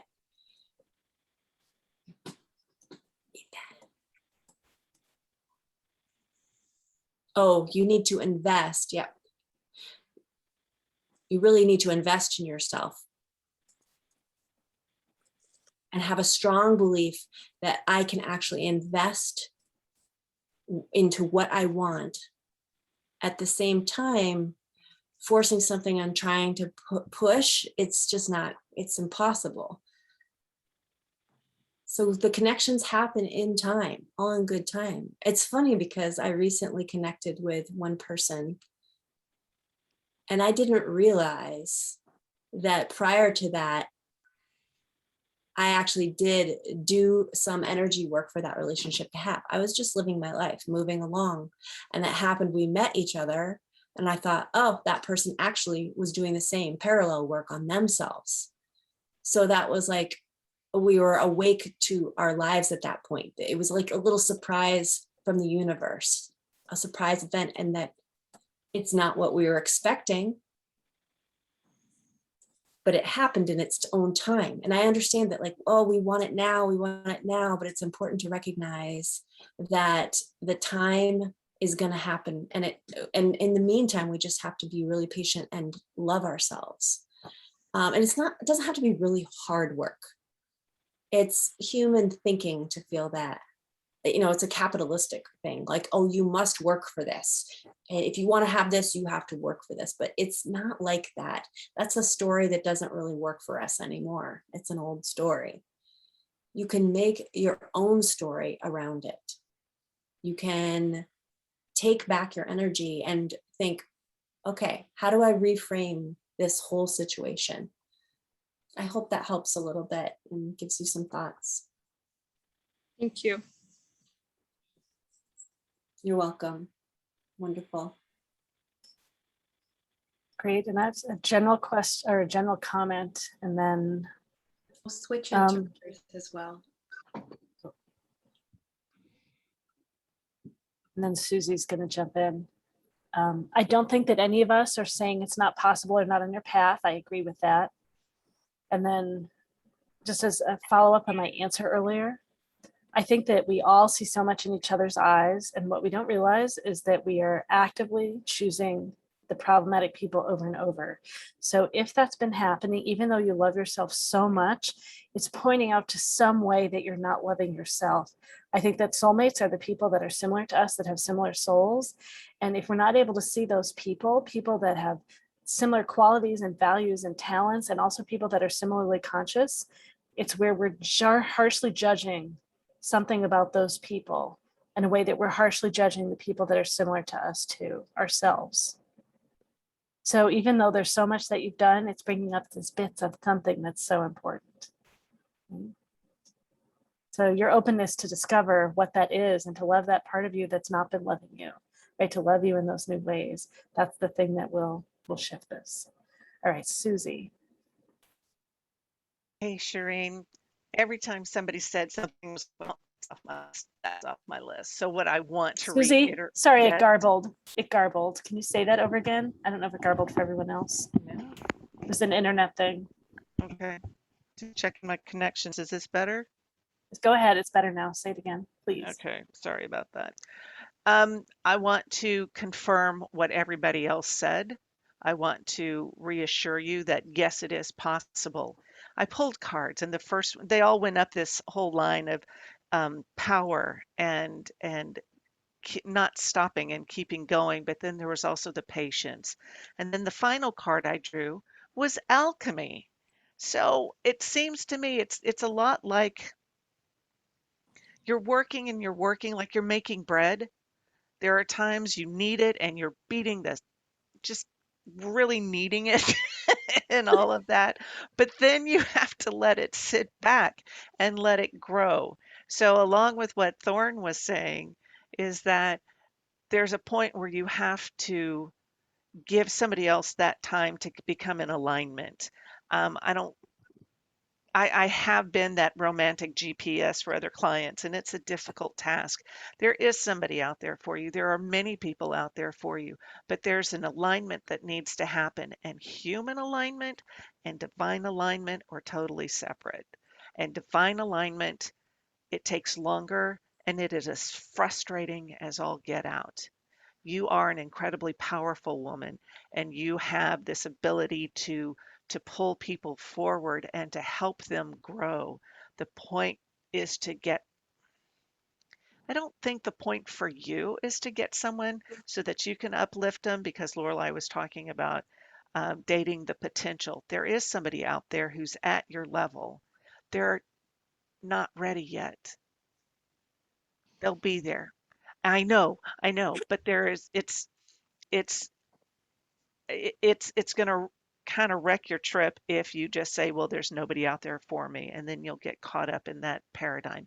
And that's not the truth. They're out there. There's shifting that needs to happen. And it may not be your shifting. It may not be the other person shifting. It may be a general shifting of energy so that people of a similar vibration can actually find each other. There's so much white noise going on around us. So getting that time to sort through what information is coming through that is for you, that is resonant for you. And that's where talking to everything is helpful. Another way I've seen it done is like if you're focused on what you're doing and what you love, you're going to draw those people to you who resonate with you. Because if you're working on something and then you break the flow and go, are we there yet? Are you the one? Are you the one? Are you the one? It really bends and twists the energy in such a way that it becomes incomprehensible. So keep doing what you do best, whether it's your job or presenting yourself in however you do, wherever you're comfortable. Let the mask lift and let that light shine. And it's when you're in your heart space that that light shines, and somebody is going to so zero in on it. Can I add something? I feel that one of the reasons that I can manifest things in life is that I feel it. I call on the powers of the universe and I put a timeline and I feel it. I know it's coming or not. Okay. My challenge here with the relationship has been whether this knowing is not there, and whether this knowing is not there because of looking at the past mess ups that has happened and everything. Yeah. And this is why I said maybe it's not meant to be. It's just because I'm not feeling it. I need to feel it for it to manifest. Like to manifest that this is happening. It's gonna come. I need that feeling, and I don't know what's stopping that feeling inside of me. That's an excellent question. What is stopping you? Because I can manifest things. It's just this feeling. Something is. Okay. I'm going to see if anybody else can contribute, because I've got some wheels turning here. Yeah, Galactic actually has something. Good. Yeah, and it's not so this is what I did. And so this doesn't mean it's not going to happen, but I had this experience because at the time I was married, and we were talking about kids, and I was like, I don't have the clicking clock, the ticking the ticking whatever. Like, I don't feel that. I'm not like, oh, babies, human children. And so I was like, universe, like, if this is gonna happen, like, I need to feel it, like, because I full on understand exactly what you're saying. For me, that wasn't supposed to happen, but for you, I'm getting for you to ask the universe to let you feel it. The other thing is I don't feel like his light has quite turned on yet, so that isn't there. So it's not about you. You're having time to continue to prepare yourself. There's also one little tiny thing, and this happened to me the other day because somebody told me, oh, there's a relationship for you, and I was like, I don't want one. I'm fine with the divine, like, and I know that that's just me resisting stuff, but I had this thought, like, relationship, what is relationship? And all of a sudden, the thought was, it means you have to take care of someone. And I don't want to take care of anybody right now. I don't even want to share my space with anyone. Like, I'm very much free to Kahlo, and then what's his face? They had the 2 houses with the bridge that connected them. Like, yes, that is what I want. So the point is there might be a little bit of something about what does relationship mean to you, and that might shift after this dormant part of you has come out. But the universe is giving you this divine space for a moment to regenerate into this, like, new being that you are. His light, it's gonna turn on because he's in a very similar place. It's not like he's 10 years off or he's in another dimension or like any of that stuff. And then you'll start feeling. What you said, I just felt something thank you. That was very helpful in that regard. Something around actually praying for him, and something about the 2 houses and the bridge of how that is. It's what I used to say before of how I wanted to live. But thank you so much for what you shared. I got goosebumps. So gonna sit with that. Thank you so much. Great. We've got a couple other, or maybe 3 other brief things. Susy, did you want to say out loud what you wrote in the chat? And then we have Henry, and then we have Audrey. No, you can just, put my face over Galactic Ashley's head. What does that relationship mean to you? And you shifted, and really, I don't have anything else to contribute, but well done. Well done. I want to say well done to everybody tonight. Thanks. Hey, Henry. Let's be brief. Be brief. Okay, briefly. So I hear you when you say that you're not feeling it. And so you're connecting that to why it's not happening. And what showed up for me was that when you said I'm not feeling it, it felt to me like you were saying I'm not willing it. I'm not willing it. Yeah. Like, I don't want it to happen? No, like you're not, like, because you're not feeling it, you can't will it. That's right. Okay, good. So what I know for sure, because there is another person involved who is then also going to be joining your journey with their journey, and your journey will impact theirs and theirs will impact yours, for sure not to will it. So I think the way you usually do it is not the right way to do it here. I think the way to do it here is to allow it. Mm-hmm. Okay. That resonated too. Yeah, I got the goosebumps there too. Thank you. And Audrey, something else brief. Yes, thank you. I'll make this quick. So the reason why you haven't felt your heartbeat in a while is because he's just not the right person. When you do meet the right person, then you're gonna say, "Oh, I can't stop my heart from beating." It's just gonna be that song that the heavy bass, boom, boom, boom, boom, boom, right? So please be patient. I know that many people serve as mirrors in our lives. When we get rejections from people, or when we don't feel like we love somebody, then we're wondering if our heart died or went to sleep, right? Mm-hmm. Yeah. Please don't doubt yourself. Definitely, like I said, you're so intelligent, you're so smart, you're so strong, so good in so many ways. Anybody would be so lucky to have you as a wife. So please don't doubt that. It's just not the right guy. that Thank hits. Mm.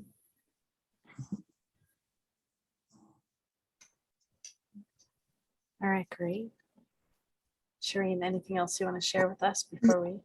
I want to say thank you so much. This has been really helpful. I really appreciate it to all of you. Thank you. And thank you for all your energies as well.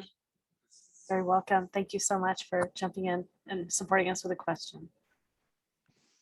All right, well, we have made it to the end of our panel. I'm going to put in the chat again.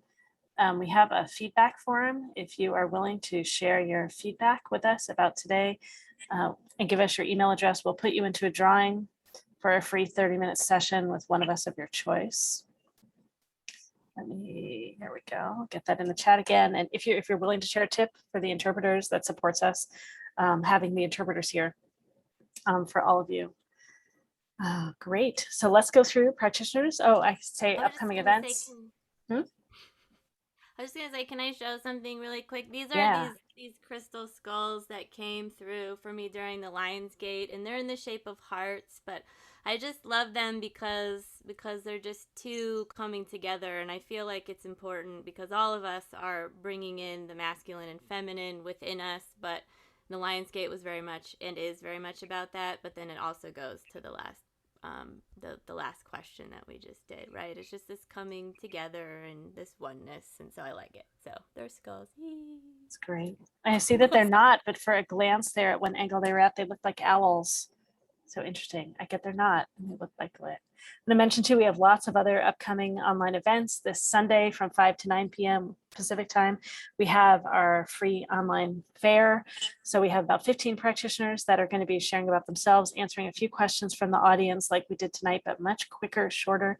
And then we have practitioners in breakout rooms. You can go from room to room and connect with the practitioners. They offer lots of talks. So it's educational experience. You can talk with the practitioner about their sessions. They'll often do samples. And if you want to do sessions with practitioners, we have private breakout rooms for that too. So that's this Sunday.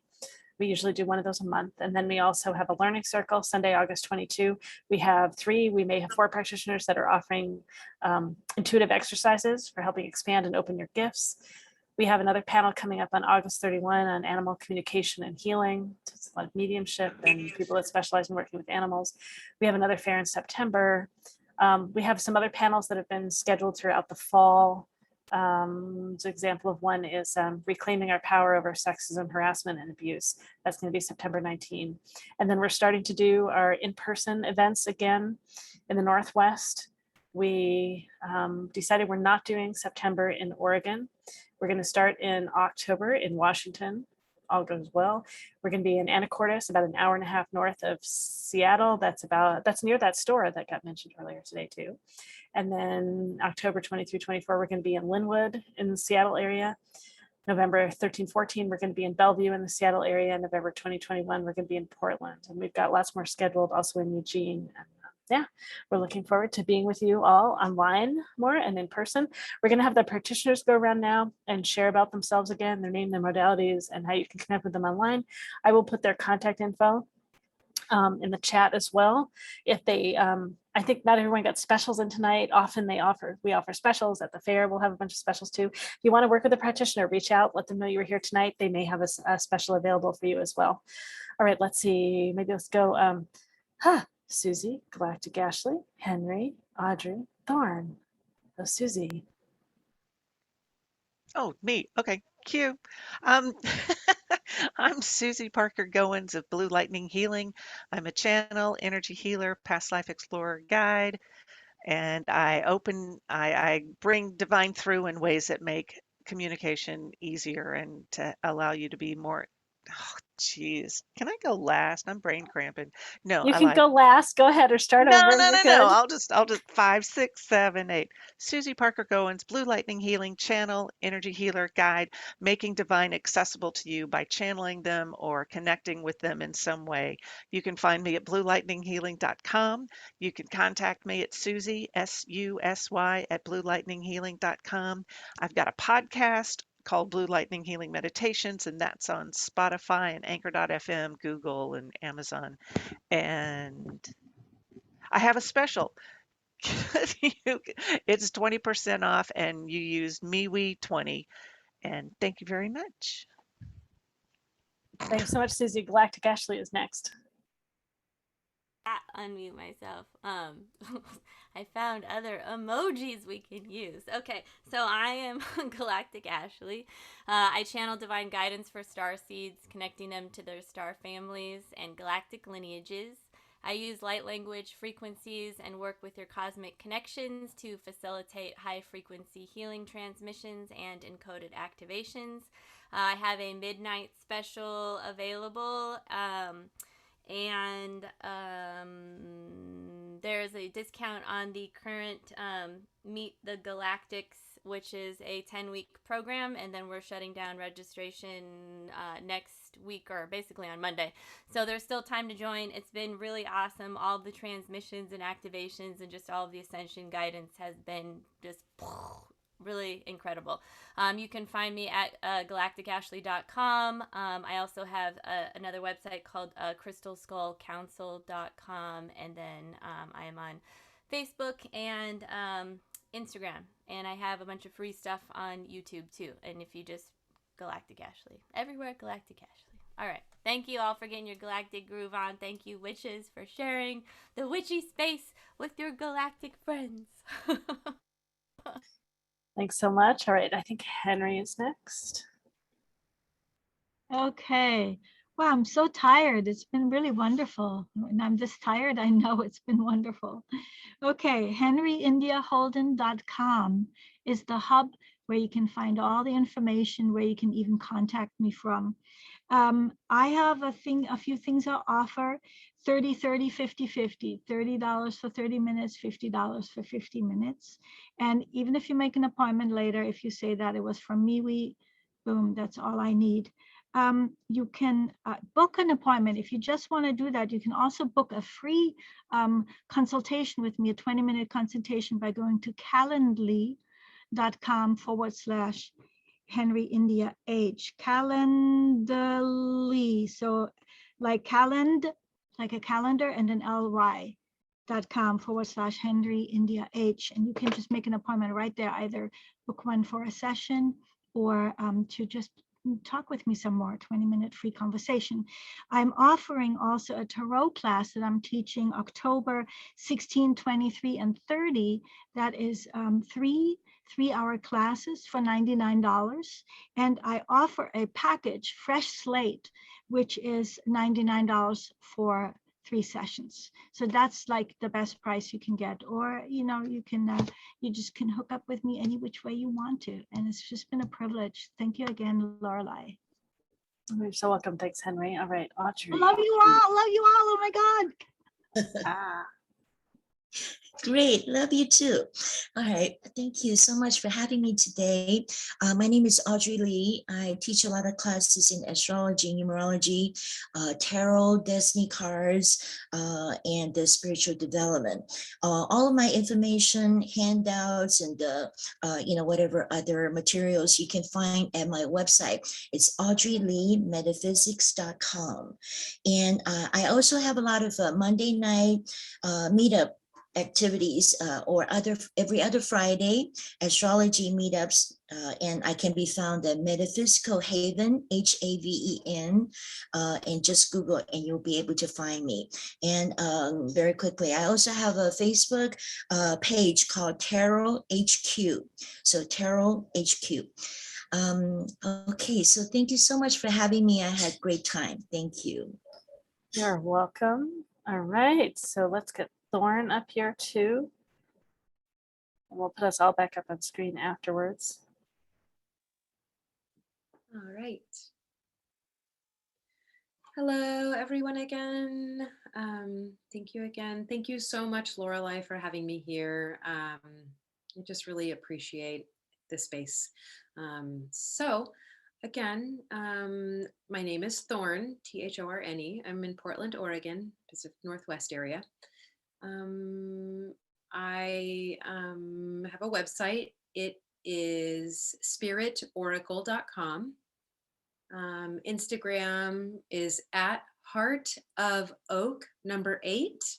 You can email me, contact me via that. Again, it's heartofoak8@gmail.com. That's the number 8.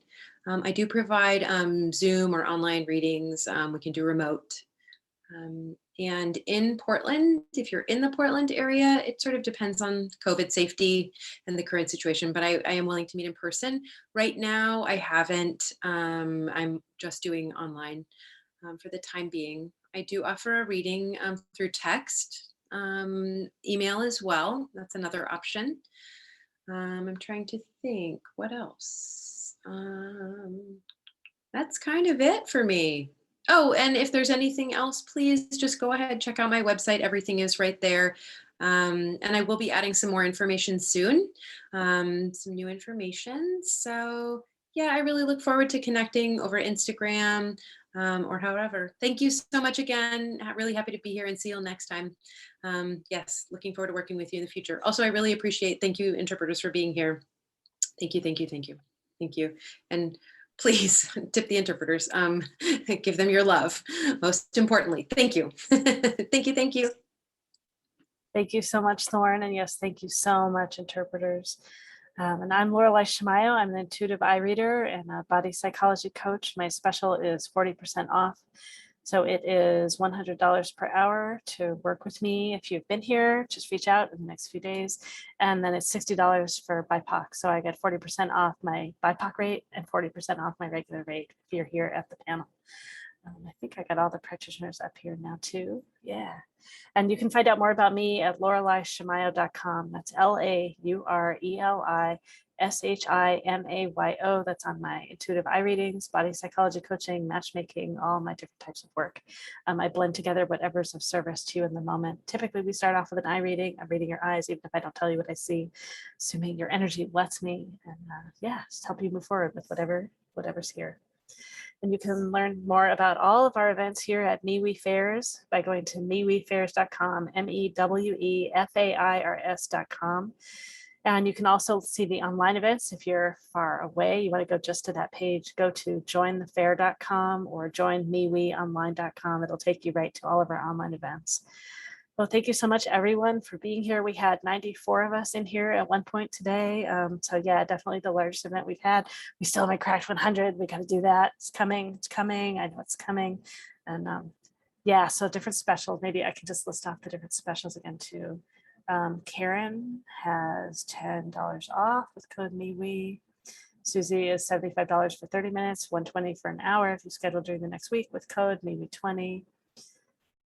Thorne is mentioned in the chat too, $13 for 1 card tarot reading, $23 for 2 card tarot reading, $36 for 3 card tarot reading for Friday the 13th special, this weekend only, and then full moon Aquarius sliding scale readings later this month in August. And Henry has tarot class, October 16, 23, and 30th. Sign up, and there's a link. Galactic Ashley has a ton of things. I think we mentioned all this is in the chat. You can go see this too. Galactic Ashley's training. Yeah, and I've got my 40% off. Thank you so much, everyone, for being here, for holding space and energy with all of us together. I'm going to put in one more time the link to give us feedback and give the interpreters tips if you're willing to do that. But fill out the feedback form and share your email with us, and we'll put you in the drawing for a free 30-minute session. Thank you so much, everyone, for being here. It's great being here with all of you. Oh, all right. So I'll wait just like let's see, I'm going to take us all off of Spotlight. So it'll be harder to see Grace. You can pin Grace if you want to see Grace. And for any of you, if you want to unmute and share anything with us on your way out, feel free to do that. All right. And I'm going to turn on I'll turn off the recording too. Thank you, everyone, for being here with all of us.